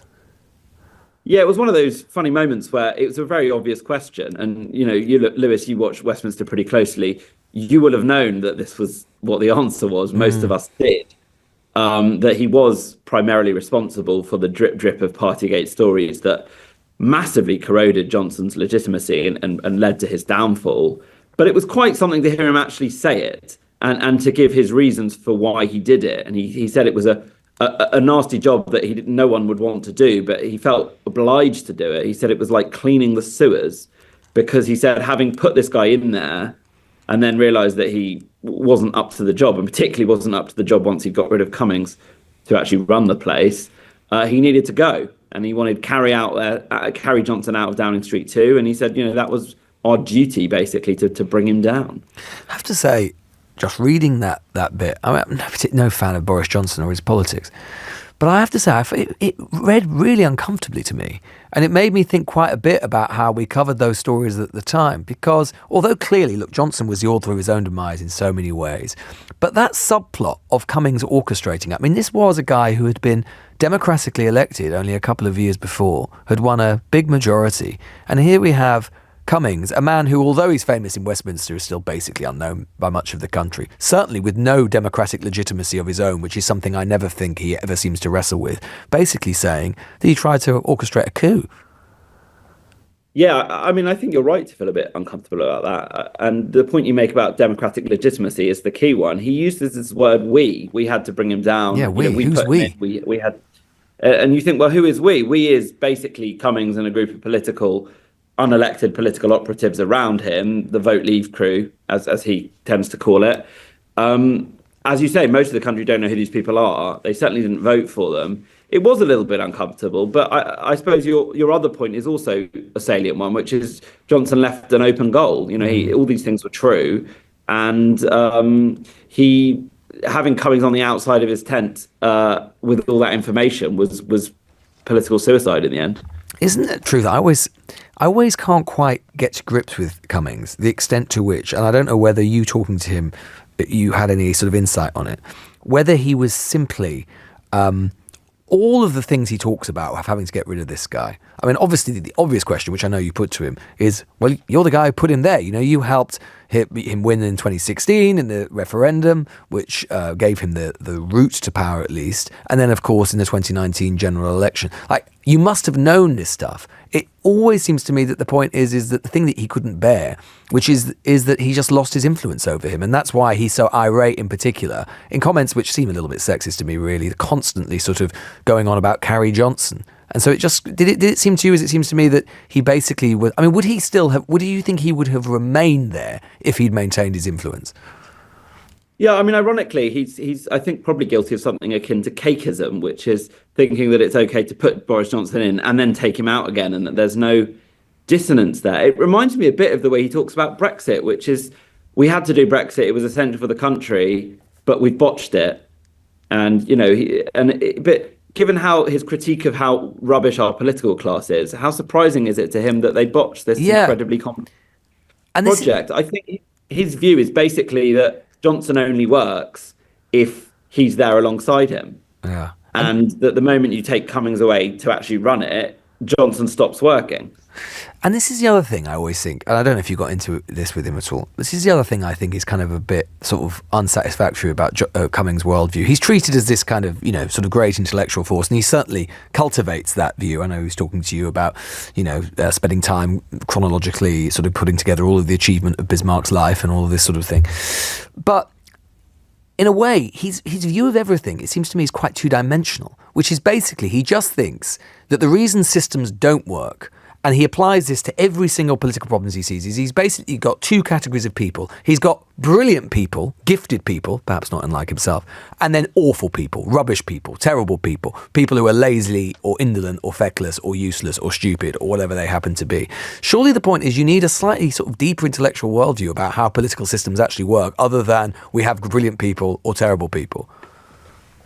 Yeah, I agree. And he uses this phrase NPC a lot, which stands for non-player character. It's a popular piece of internet slang. But what it really means is, if you think about when you play a computer game, there's all these characters in it that aren't actually doing anything because you're in control. And he very derisively describes most cabinet ministers, most MPs as NPCs, non-player characters, which speaks exactly to your point. I think that he is, I will be fair to him, I do think he is an incredibly erudite and brilliant man. I think he has a remarkable mind, but I don't think he's capable of, I think he's capable of a very acute diagnosis of what's wrong. And I think his diagnosis of the British state was quite prescient. And in fairness, I mean, you mentioned this in the piece. There are lots of, I was talking to a couple last week, there are lots of Labour spads in particular and Labour ministers who do say privately under their breath now that they think his diagnosis about Whitehall was more right than it was wrong. Exactly, and that was really the inspiration for doing the piece in the first place. But I think he's not the man to deliver on that diagnosis. He can't administer the cure. He's had 3 spells in some form of power, with Michael Gove, with Boris Johnson, with Brexit, and he hasn't really all these projects have somewhat fizzled out, or he's flamed out of them. And I think his tendency towards contempt, towards his refusal to accept half measures. I mean, you mentioned Otto von Bismarck, the German Iron Chancellor. Bismarck's most famous quote about politics is that it's the art of the possible and the attainable, i.e., you never get what you really want. You have to compromise. You have to work with people where they are. And I think that's what Cummings has proven less adept at over the years. And just finally, Josh, do you think we've seen the last of him? Well, he is very much on the outside. And I think there's a lot of people who, even though they respect his mind and his analysis, wouldn't really want to work with him again. Having said that, just the way the world is moving and the way this kind of right populist movement is bubbling up in this country, and obviously what we've seen in America, it does come into his world and his aegis quite a lot. So, I think if we end up with a kind of right populist insurgency in this country, it wouldn't be that surprising to see Cummings play a role in it. Josh Glancy there, a journalist from the Sunday Times who interviewed Dominic Cummings. If you haven't read his interview, really, really worth reading. I have to say there's one other thing about Cummings that irritates me slightly, or that, I think is always worth noting. Why has he got time to be spending his time assembling a chronology of Bismarck? Well, it's because he and his family are extremely rich, which is a thing that never ever seems to come up, this great populist tribune of the people. We're talking, though, about WhatsApp and whether there is a line between what is said in private and what is said in public, and whether there can be a route to forgiveness. If you've got thoughts on that, following the Andrew Gwynne story, 0345 60 60 973. You're listening to Lewis Goodall here on LBC. The time is 11:51. James O'Brien on LBC. Time is 11:54. A few of your texts on this WhatsApp question about where the line should be. Jim says, to police people's private conversations is not something we should accept in any way in a free society. WhatsApp is not a public forum like X or Twitter. It'd be interesting to discover who made these private communications public. John in Birkenhead taking the complete opposite view, though, saying his comments were not in private. How many people were on that WhatsApp group? Were they just family or close friends? No, colleagues. This is not private. Margaret says, Lewis, should we now demand that everyone in public life have their WhatsApp messages scrutinised for the past 5 years? Maybe Diane will volunteer to be first. Comments expressed in that group are obviously distasteful. There is a lot of hypocrisy about. And Simon says, just in general, I always wonder about the path for redemption for things like this. I worry for children growing up today that they are building a social profile that will follow them for the rest of their lives. Imagine I could look back at every stupid thing that you said when you were 13. I used to be a right wrong-un when I was a kid, and I've fully matured out of that after the events of my life. I know it's not related, but just a thought. And Simon, I think that's a really, really important and apposite thought, because, and I think a lot of you dislike what Christian was saying, that's fair enough, but I think his point in particular on young people going into politics now is a really important one. And the fact they have lived their entire lives online. And I think that the passage of time is important. Maybe that's not particularly germane for Mr. Ryan in this case, but we have had news stories in the last few years, or, now and again, where you've got an MP who goes into the House of Commons and something emerges from 10 years ago or when they were a student or whatever. And yeah, it is easy to say, well, when I was a student, when I was that age, I knew not to be racist, I knew not to be homophobic, whatever. And I kind of agree with that. But at the same time, we do change throughout our lives. We do mature throughout our lives. And surely that has to be part of the conversation as well, isn't it? Otherwise, we're just going to absolutely lessen and constrict and restrict the pool of people who will be MPs. And that would be a shame, particularly if they're genuinely contrite. Jane is in Derby. Jane. Hello. Yeah, I was along that line, actually. I was just saying, we're all perfectly flawed. And I think we all should, in a perfect world, have the right to say whatever we want, whenever we want to say it. But you also need to take the fallout from that. And he thought it was a funny joke. I'd like to know, say out loud the nuances of the joke, why he thought it was funny, what was funny about it. And I think when you start saying those kind of things out loud, you kind of think to yourself, oh, hold on a minute. Yeah, that was a bit, for whatever reason, racist. But I just think as an MP, they can't be perfect. They have to be flawed in some way, but learn from your mistakes. So here's a question, Jane. Here's a question. Does it make a difference that, so in this case, Andrew Gwynne said it when he was an MP and made those, sent those WhatsApp when he was an MP. Would it be different if he'd sent it when he wasn't an MP, but now was an MP? Does that make a difference, the sort of office you hold at the time? Well, I think if the honesty was out there, we could judge at the ballot box about that one. I mean, I probably wouldn't pass scrutiny if I don't know what the scrutiny is like to vet an MP before they become, an MP for a certain party. But if it had come out, I'm sure he wouldn't have cut them. It would have definitely gone against him because of how it appears to be. But saying it as an MP is stupid. Like the chap said. It's probably a good idea not to make fun of your own constituents and suggest that you wish they were dead. Yes, no, it wouldn't. But also, I would have if I was one of his constituents and I was about to vote for him, and I heard of that story prior to him being an MP, it would make me have a judgment about him. Yeah. Well, I mean, I think it would affect my decision as a voter. Do you think that he should be allowed at any point back into the Labour Party, Jane? I think, yeah, if he learns from his mistakes, if he could own it, if he owned the mistake, and if he thinks it's a mistake and he owned it and he explained, yeah, it was stupid, it was of the time, possibly. One comedian said, I've already told the joke that's going to end my career. It's that's how our lives are now. And I just think if people are more honest about it, don't take offence that I've taken offence at your joke. And do you think the Labour Party should allow him back in? I think it should be managed. I don't think Keir Starmer is I don't think he should sack him, or I think it should be managed. And I think ultimately, I mean, would he gain votes? Would it make him lose votes? Because that's what they're in the game for. They're in the game to win. They're not in the game to let all kinds of scoundrels and mongrels in. They want to win seats. All political parties want to win seats. Okay, Jane. Grateful to you. Thank you so much. I thought it was a really interesting conversation there. Really interesting, nuanced conversation. And I know there are some people saying you're making excuses for racism or homophobia.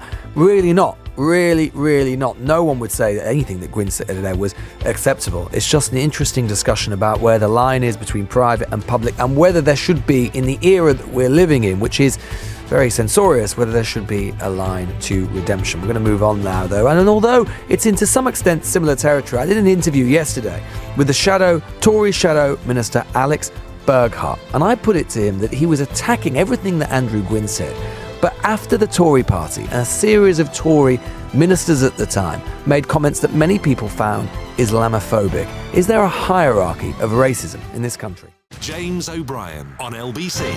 Time is 12:04. You're listening to Lewis Goodall sitting in for James O'Brien here on LBC. We're going to be talking about a conversation which I think has some connection to the last hour, but is also distinct and separate, and something that has been troubling me a lot more and more, because I think it's becoming more and more obvious and self-evident in my view. And it's a complicated conversation, and it's one that can be difficult for some people, but I think it's something we do need to face up to. And that is what I think is at least the possibility, and let's put it no more strongly than that we have the most profound hierarchy of racism which is being developed in British political culture. Oh, by the way, before we get to that, I just saw a text from Florian here saying, "Hi Lewis, I can't believe what I hear from the messages on LBC. We can't be different depending on whom we talk. I'm the same in all my conversations with people. I'll not even let a friend say something racist or homophobic. The idea in our head can't change depending on the people we speak with." Florian, I don't believe you. I believe that you're not racist or homophobic. I would hope that would be true of most people. But I don't believe that everybody is the same with everybody at all times. I think that is bizarre behaviour. Of course we act differently with people we know well by comparison to people we don't know well. Surely that's non-controversial. Anyway, very struck by the number of people who seem to be completely perfect all of the time, no matter to whom they speak. But there we are. Let's leave that to one side. This question about Islamophobia in particular in the country, or anti-Muslim hatred, depending on how you want to define it, what you want to talk about, I think has become more and more pressing. I am struck by the extent to which, and we've seen this over the past, since the turn of the year even, on full display again, the extent to which it seems to me to be pretty fair game for very senior politicians to talk in the most sweeping terms about British Muslims without being at all careful or qualified in the manner in which they speak. And they conflate and throw around terms like Islamism, Islamists, jihadists, all of this sort of thing. And I am concerned at the extent to which we have very senior politicians. Let's take a couple of examples since the turn of the year. We've had Suella Braverman, the former Home Secretary, go to Washington and say two things.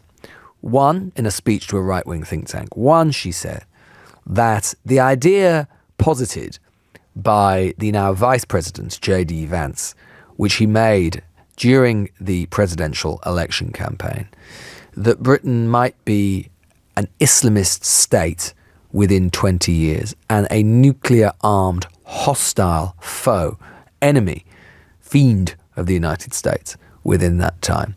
She said that that is an idea worth talking about. An idea worth talking about. The idea that in 20 years there could be an Islamist political majority in the country which is an enemy to the United States. She said she didn't necessarily agree with it herself, but it was worth talking about. She then also said, as part of the same speech, that there is a fifth column at work in Britain, an Islamist fifth column. Now, if you're not familiar with the term fifth column, highly obviously inflammatory language, goes back to the Spanish Civil War. The idea basically that there is an enemy within. We also, of course, had Robert Jenrick, who drew a direct line between some of the appalling things we've seen in this country in the last couple of months. And indeed, he himself said, line of migration, drew the link between grooming gangs and allowing hundreds of thousands of people back in the 1960s from a Pakistani background, and basically said we'd imported an alien culture into the UK. And again, very often with all of these debates on the right, there is a particular preoccupation, obsession with Islam and Muslims. And what I'm saying is that, of course, again, we go back to what we said in that first hour. It is possible to think two things at once. It is possible to recognise, of course, that we might have, and the security services have been very clear about this, we've got a problem with Islamist radicalisation of young people. We've got a problem sometimes with cohesion and integration. Of course we do. But it is also possible to think that that problem is relatively small. And it is also important, whenever talking about these problems, for senior British politicians in particular, to be qualified, to be measured, and to make clear at all times that the vast majority of British Muslims have no truck with many of these ideas and are well integrated and are our fellow citizens and are doing all of the things that we would expect them to do. And we don't really seem to ever have, or don't have, in my view, nearly as often as we should, the second part of that sentence. Just like I was saying in the first hour, that we don't have the second sentence from the Labour Party and the government talking about where immigration might be cut and actually providing the actual real facts and the numbers and the figures and the good that migration can do. And this whole thing was brought home to me yesterday on my Sunday show here on LBC, Sunday with Lewis Goodall. And because I was speaking to Alex Burghardt, who is a close ally of Kemi Badenoch. He's the Shadow Chancellor of the Duchy of Lancaster, her deputy, basically. And I was asking him about the story we were talking about in the last hour, which was the story around Andrew Gwynne and the messages. And I thought it was not unreasonable to point out that not only had the Conservative Party perhaps maybe had a bit of a cheat talking about these matters, talking about a Prime Minister who had very quickly sacked an offending minister by comparison to some of the stuff that we saw in the previous 14 years, but also that we'd seen plenty of examples from senior Conservatives of they themselves making derogatory comments about different people, because he was alighting in particular about the anti-Semitic comments that Mr. Gwynne had made.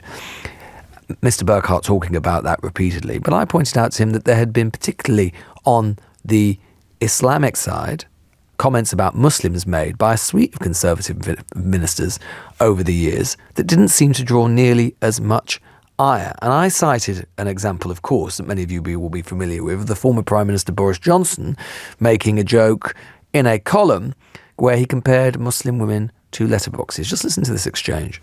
When you said that there weren't Conservative MPs who had used anti-Semitic language as Mr. Gwynne has done, sure thing. But when I say that there have been Conservatives who have used language which many people have said which was anti-Islamic or anti-Muslim, there have. I mean, you might recall, for example, when Boris Johnson compared Muslim women to letterboxes. I mean, he was your Prime Minister. Nothing happened to him. So, Boris was. I think. Do you remember what Rowan Atkinson said about that? This. I don't, but I'm not sure why it's completely germane. I think you would if you remembered it. Okay. Tell me. So Rowan Atkinson used that as an example of a politician making a joke. Yeah. Well, Andrew Gwynne could say he was making a joke. What's the difference? I don't think calling somebody too Jewish could ever be construed as a joke. I think there are lots of British Muslims who would think comparing British Muslims to letterboxes.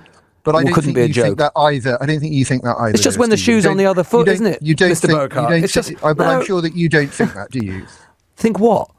So you just implied that could be construed. It doesn't matter what I think. You're the one saying. That's what you implied. No, it isn't. You're the one saying. Okay, so you're not saying that.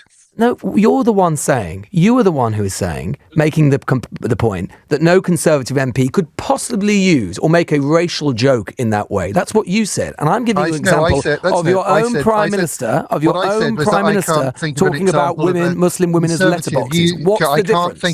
I can't think of an example, and you couldn't think of an example either of a Conservative politician making an anti-Semitic. So we've got a hierarchy. So we've got a hierarchy of racism, have we? So one thing matters more than the other. I was making a specific point, as you well know, Lewis. Okay, but we've got a hierarchy of racism. You think one's funny and one's not funny. Well, one is look, one of the leading comedians in the country saw it as a joke. Right. Rowan Atkinson says it must be fine. What you're saying is that you think that there are circumstances under which saying somebody is too Jewish could be construed as a joke. And I'm saying that that's patently ridiculous. So if Rowan Atkinson said he thought that was funny, it would be all right. But he wouldn't, would he? Well, because I don't know. It's clearly not. Well, I don't know. Maybe he would. You're the one outsourcing your critical judgment on this matter to Rowan Atkinson for some reason no one can understand. Well, I think people can understand it. It's because Rowan Atkinson is an expert on comedy. That was Alex Burkhardt, the Shadow Chancellor of the Duchy of Lancaster, speaking to me on LBC yesterday. And I thought that was a very interesting exchange, because what Burkhardt could have said to me is, well, no, I didn't think those comments were acceptable at the time either. And then there would be some consistency there. But he didn't. He was just saying, well, one was funny. One was funny and one wasn't funny. But why was one funny and not the other? Well, he said to me, as you heard there, well, Rowan Atkinson thought that the one was funny.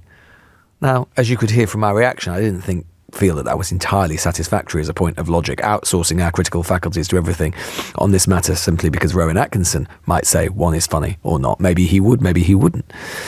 But it hardly seems germane. I think something else is going on there, which is that I don't think that Boris Johnson would have written a comment about Jewish people.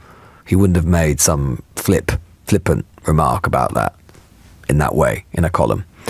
And I think it speaks to the fact that there is increasingly, and this has been getting worse over the years, there has been a sense in which I think the line on making comments, particularly on the right, about Muslims, the line has become harder and harder to see.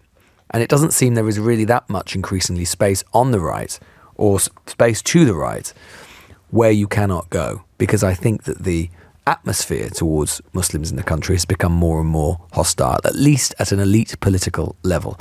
And my problem, I think, with hearing, when you don't hear these things called out, for example, from Suella Braverman talking about a fifth column and so on, I think the problem is they justify it by saying, well, we're just speaking the truth against you sort of woke types.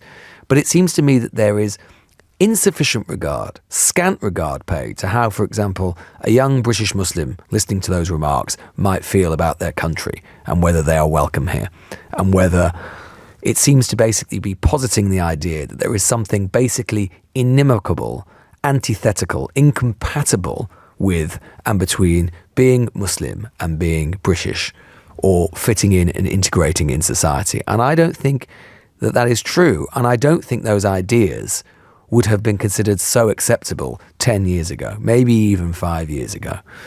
And it feels to me that what you saw in that exchange is an example of it, where it doesn't even really seem to occur to Mr. Burkhardt that one could be problematic and one is.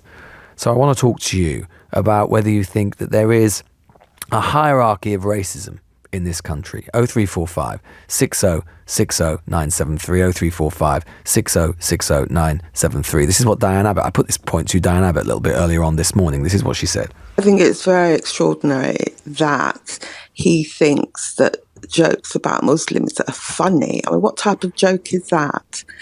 I'm afraid that the Tories are in no position to criticise any other party about racist jokes. And like I say, in this day and age, in what is supposedly a multicultural society, people in positions of responsibility shouldn't be dabbling in jokes like this. Mother of the house there, Diane Abbott, as I say, want to talk to you about whether you think there is a hierarchy of racism in the country and whether in particular we are making British Muslims feel unwelcome here. 0345 6060973, 0345 6060973. You're listening to Lewis Goodall here on LBC. The time has just turned 12:17. James O'Brien on LBC. Time is 12:19. We're talking about whether there is an rising Islamophobia, anti-Muslim hatred, whatever you want to call it in the country, whether there's a hierarchy of racism in the country. A few of your texts here. Sarah says, Lewis, so pleased you're tackling this nasty, dangerous, irrational stoking of Muslim hatred, distrust in Britain. As with Palestinians, there's an assumption that certain races or religions are inferior, undesirable. It's vile, stirring the pot. Guy says, is the issue of anti-Muslim rhetoric fueled by the profiling due to the extreme behaviour of religious fanatics and their intolerance to the broader British values and way of life? As I say, Guy, I think two things can be true at once. Yes, you can have concern, and rightly we've got to tackle and not be squeamish about talking about extremism and extremists. And yes, there are Islamist extremists in society, but we've also got to talk in the next breath very quickly about the fact, which I think we used to do a lot more, it feels to me, talk about the fact that those people are very unrepresentative. And actually, in the end, if you focus too much on the one, you can end up getting into a situation where you fuel the other because you're fueling exactly the sort of alienation and distrust between communities that you're trying to obviate and avoid. One more text on this. Mike says there's clearly a hierarchy of racism. Look at the headlines. Replace the word Muslim with the word Jew. I think the Conservatives normalised Islamophobia. Hassan is in Slough. Hassan, good morning. Morning, Lewis. I think I can give a sort of balanced, objective opinion, I think, because I'm a British Bangladeshi Muslim and have been a Tory since 1992. I stood for Parliament as well in 2005. Right. So I do understand what is going on, why there are certain perceptions out there. Yeah. In terms of Suella Braverman, I'll come to Boris Johnson. Suella Braverman, I did say before on LBC that if she did become our leader, then I may have reconsidered my position within the Tory party because of incendiary comments she made about an invasion, etc., which is what the language that the far right use in relation to Islam and Muslim immigrants. Yeah.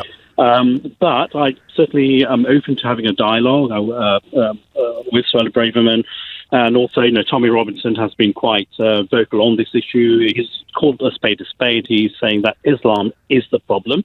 And he has spoken to a few ex-Muslims. I've looked at some of his documentaries. Again, I think we should engage in constructive dialogue. You think you should engage with Tommy Robinson? I think so, because he's in prison. He's in prison. Yeah, I don't think you should be engaging with a convict, surely, on these matters. Yeah. I mean, he was in prison because he broke the law regarding showing his. But he's also had very. I'm surprised you. I think I was sort of with you, Hassan, until you said that we should be engaging with Tommy Robinson. I mean, someone who's been associated with the British far right for many years. Why should we engage with him?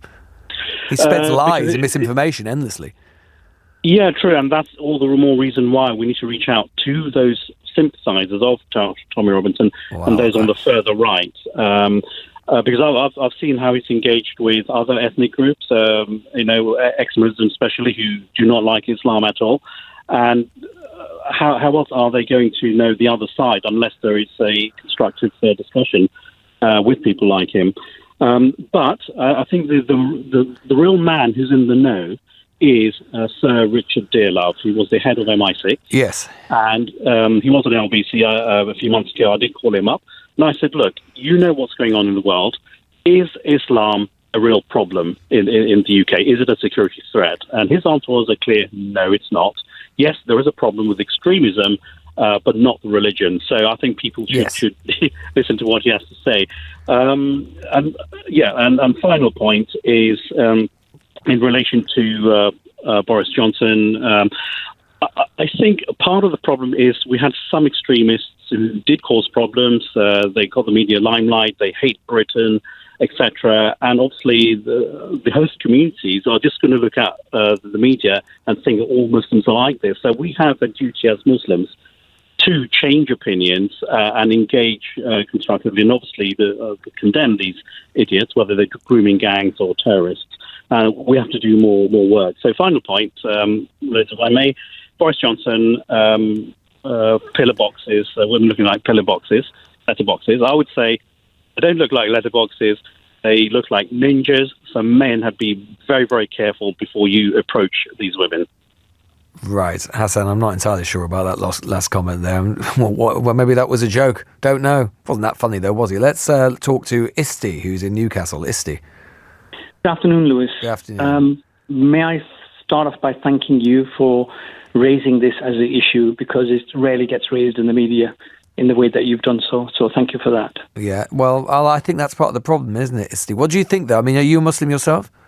I am a Muslim of South Asian descent, born and bred in Britain, lived here all of my life. I've seen this. This is not a new problem. Islamophobia is not a new problem. It's been rising since the mid-70s onwards. There is a history to it. Even if you look at the splitting of the state of Yugoslavia, and the Islamic Republic of Bosnia-Herzegovina, as soon as that became independent, the then Premier of France said that they welcomed Bosnia-Herzegovina into the world community, but they wouldn't tolerate an Islamic Republic in Europe. So that the kind of narrative and the fear-mongering and the hatred and the way the European Union has treated Turkey as well, not allowing them to become members, it's nothing new. It's not new in politics. But do you feel that it's not new? I mean, prejudice has always existed in politics, of course, and there have always been political players who seek to capitalise upon it. But do you think something has changed in recent years in the ferocity and the intensity and that sort of thing, or the sort of politicians who might be dabbling in that sort of thing? Yeah, I made a comment which I picked up from somebody when the Bosnian conflict started in the 1991-92 in a radio discussion in Scotland, in Dundee. And what I said at that time is that the fault line between the West and the East of capitalism and communism it's basically not relevant anymore.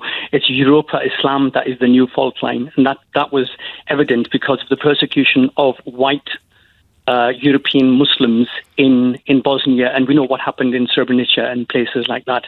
So the thing is that it's not even about colour anymore. It's firmly focused on religion, and that has been rising since that conflict. Now, the problem in Britain is that every time somebody tries to raise the issue of Islamophobia, politicians of all sides decide to kick it into the long grass. So they devalue the importance of the issue, whereas all this morning I've been listening to the discussion, and there's been a focus on Andrew Gwynne's comments, which were deemed to be anti-Semitic. But as I understand, I might be wrong, that he made some anti-Muslim comments as well, or Islamophobic comments as well. But hardly anybody's mentioned that. It's as if it's not as important and not as damaging. We have 1 billion Muslims in the world. We're one of the largest religious communities in the world. And if these things are not taken seriously and given the weight of discussion that is required, then things are just going to get worse. I mean, can you give us an example? Is it an example of politicians being, sort of saying things that you think that they wouldn't say about other religions or other groups of people? Well, let's look at the terminology. And I heard somebody speak to James O'Brien, whose comments I value highly, as well as yours. Talk about the difficulty with the term Islamist, and I have the same difficulty as well. I do not use the word Islamist to describe an extremist who happens to be a Muslim. I would rather say Muslim extremist, because the problem is when people try to make this distinction between Islamist and Islamic, and it doesn't work that well, because the average person out there, like the members of the EDL and these sort of similar groups, they can't make that distinction. So when the media uses this term Islamist, and the politicians use this word Islamist, to the majority of people out there who harbour discriminatory views anyway, they just assume that anybody who's linked with Islam is therefore a problem. And this is where the fifth column thing that Suella Braverman, I think it was Suella Braverman, wasn't it, who mentioned that? Yes, it was, yes. It feeds into that kind of mindset that if there is a Muslim here, they're likely to be a hidden enemy. So And when you hear Braverman talking about a fifth column, Isti, how does that make you feel? Well, it makes me feel nervous about the future generations, my children, and the future generations of Muslims in this country. Do we have to start hiding our identities? I'll give you an example. I was with my children. I've got children with learning difficulties, and I was in Newcastle City Centre, and there was an EDL march about 7-8 years ago, and I was going through a street, and suddenly I found in front of me some EDL members holding these sort of leaflets and posters, anti-Muslim, Islamophobic leaflets, and behind me. And I looked around me. There was nobody I could shout for help. They basically aggressively came in front of me. I was with my family and my young children, and I said to him, "Can I have a leaflet, mate? I'm sick of these so-and-sos as well. How can I join?" And he looked at me startled, and he assumed that I wasn't a Muslim, and he gave me a leaflet and let me pass by. So I had to resort to that to protect my young children. I had to resort to denying my identity as a Muslim and pretending to be other than a Muslim, and maligning Muslims to get onto the same level as that person so that he would let me pass through, so that myself, or more particularly my children, wouldn't come to harm. So there's a fear there that this is being ratcheted up by the politicians, and it isn't just Tory politicians. In 2003, I believe it was Jack Straw who refused to speak to a lady who came to his surgery in Blackburn who was wearing a veil in a cab. And it's just that, I mean, I'm not a Labour voter, I'm not a Tory voter, I'm not aligned to any political party.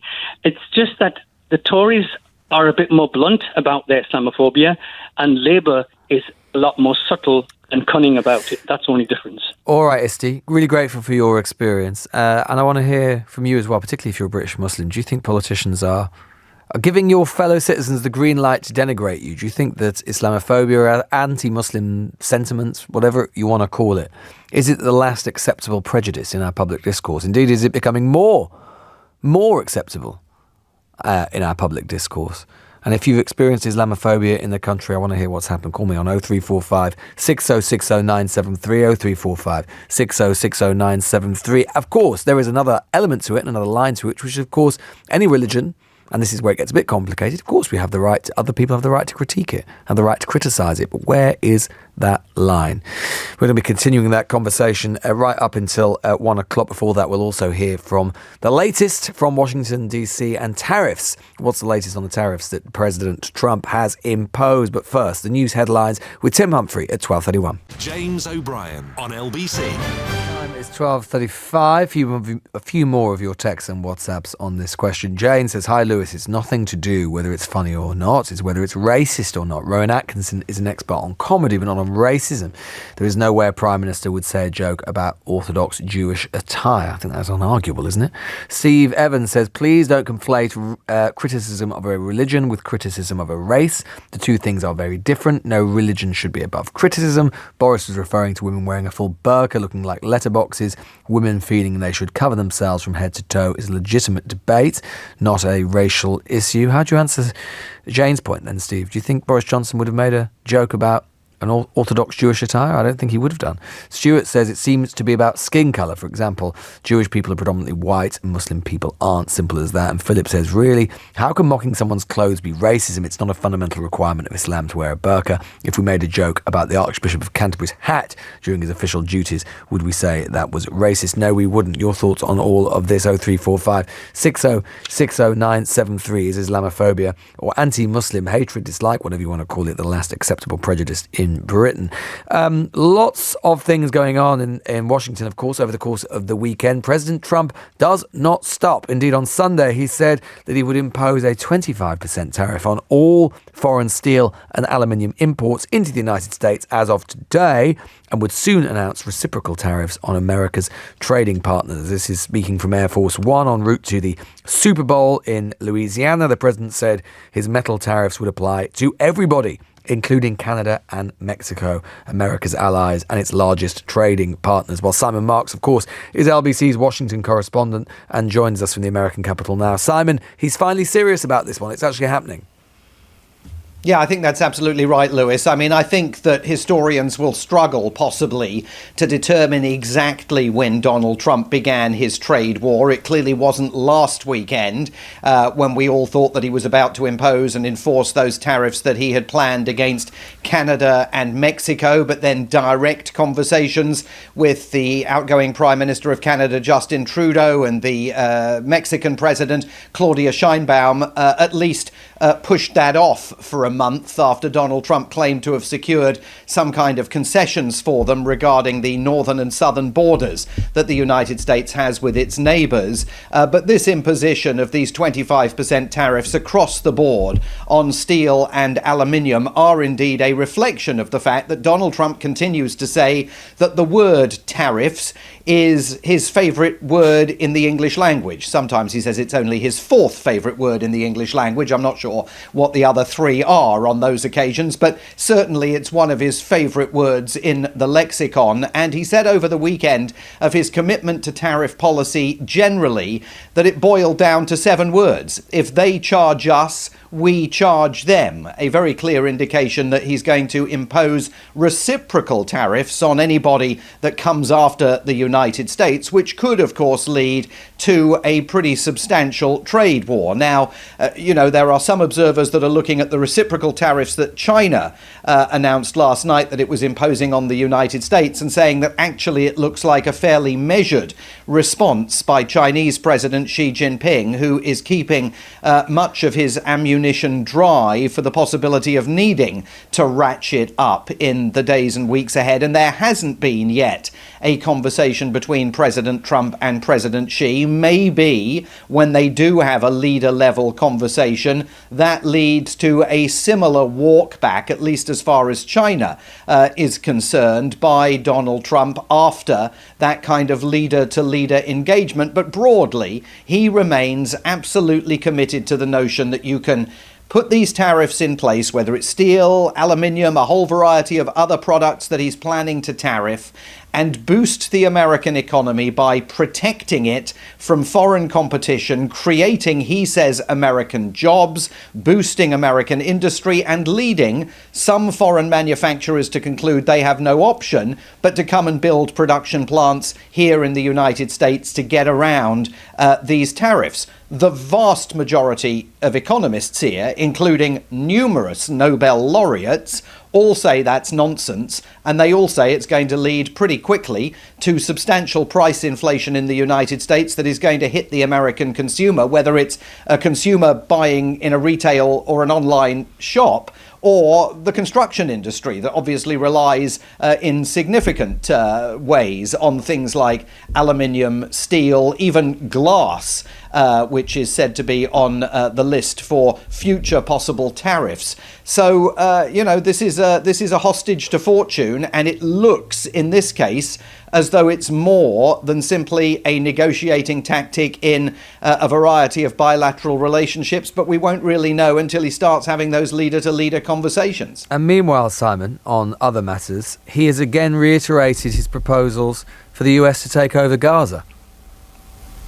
Yeah, absolutely. He's not walking away from that. And we've gone through this kind of kabuki here over the last few days where once again you've seen some Republicans up on Capitol Hill quietly saying to reporters, oh, let him play with this. What's the harm if he plays with this for a day or two? He'll quickly realise that the world is completely against it. It's not going to go anywhere. It's a crazy idea. Just let him play with it for a while. Well, they've adopted that position time and again campaign with Donald Trump. It was what they said when he first started postulating the argument that the 2020 American election had been rigged. They said at the time, oh, what's the harm? Give him a few days to come to terms with his defeat. He never comes to terms with these things. And I think the fact that he came back to it over the weekend, again insisting, it slightly changes. It changes in every version of the story.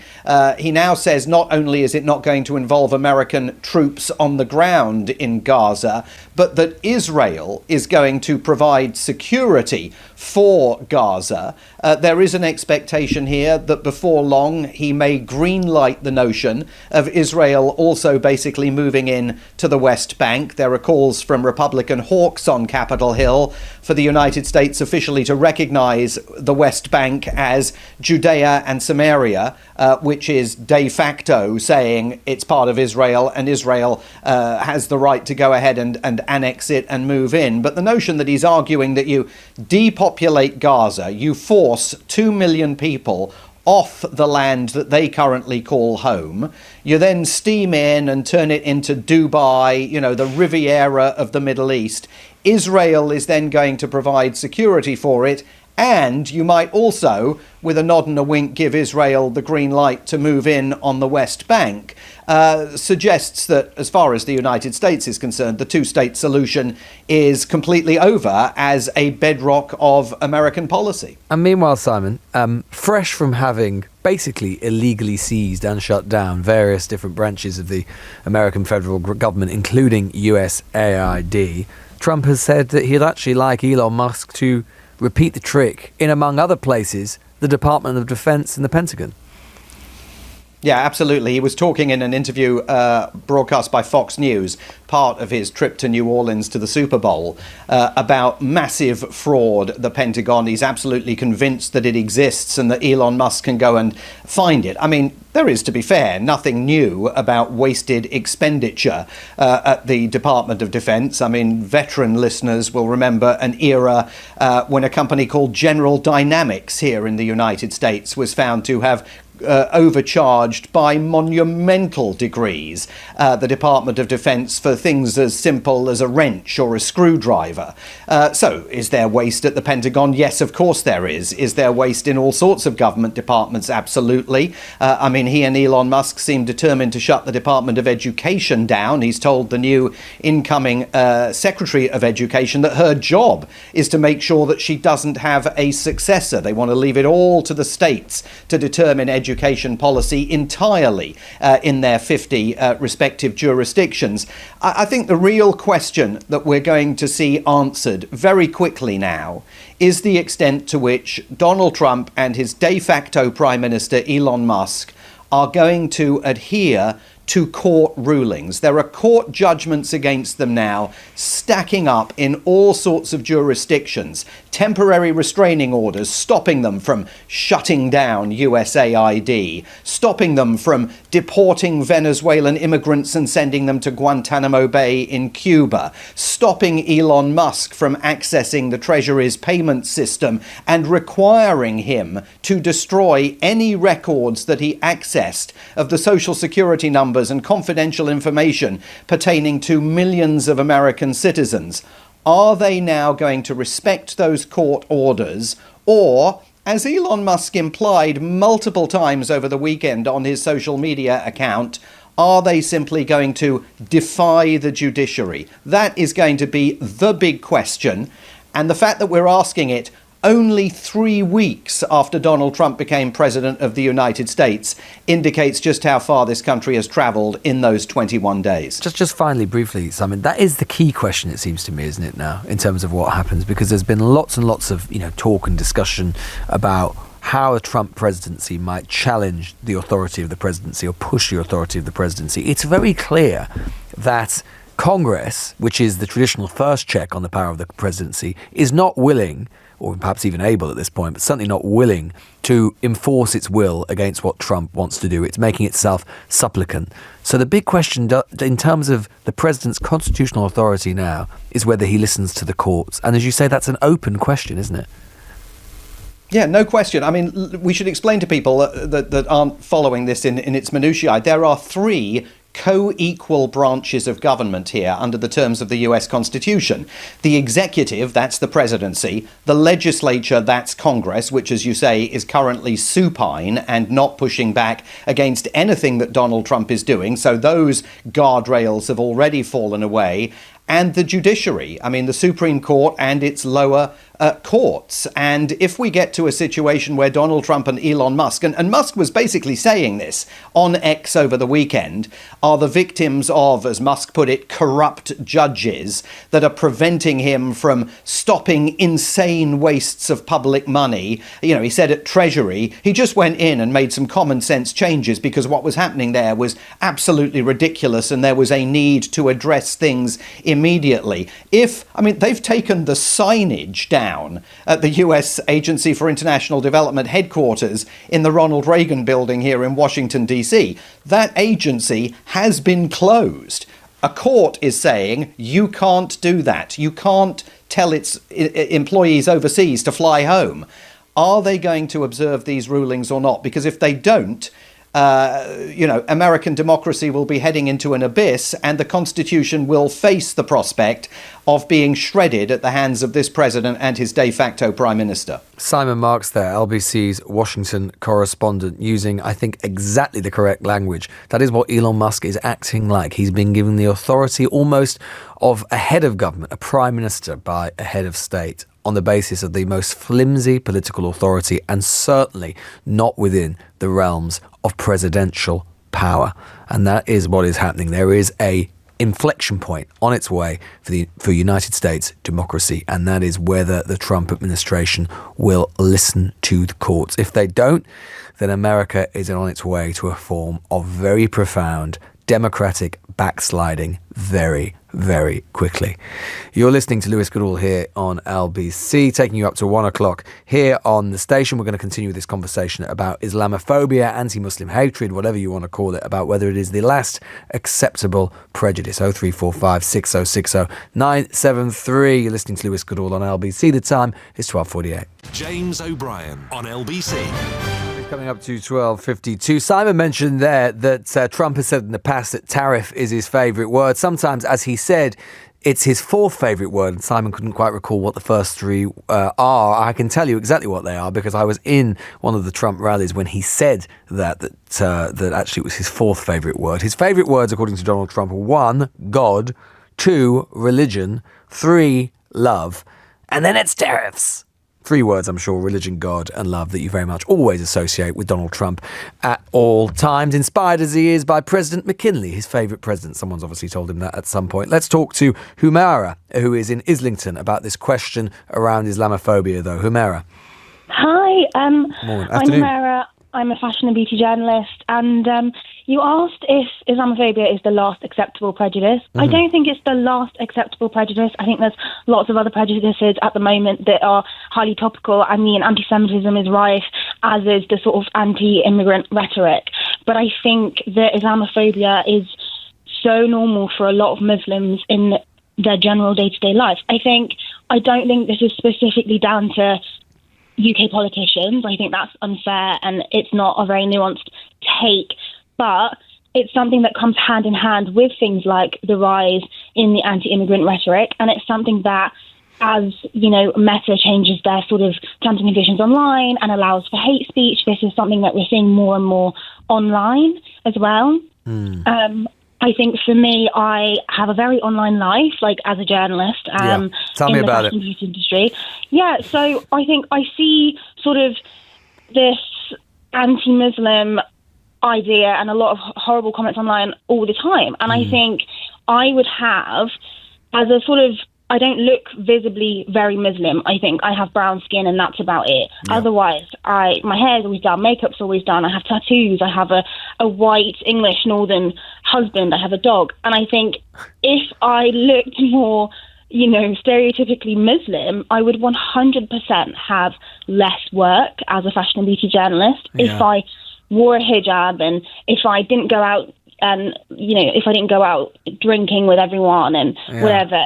I think at the moment, even as I am, I'd say I don't drink, for example, but I'll go out for drinks with all the girls and make connections and whatever. And I think that just, if I said, no, I don't want to go out drinking, that would impact my career. Do you think people are afraid of Muslims or Islam, Humaira? Do you know, I don't think the everyday person is afraid of Muslims, but I do think that there's a preconceived idea of what a Muslim is. And I think they see, say, a girl with a hijab and they think, oh, boring, judgmental, backwards views, won't understand me.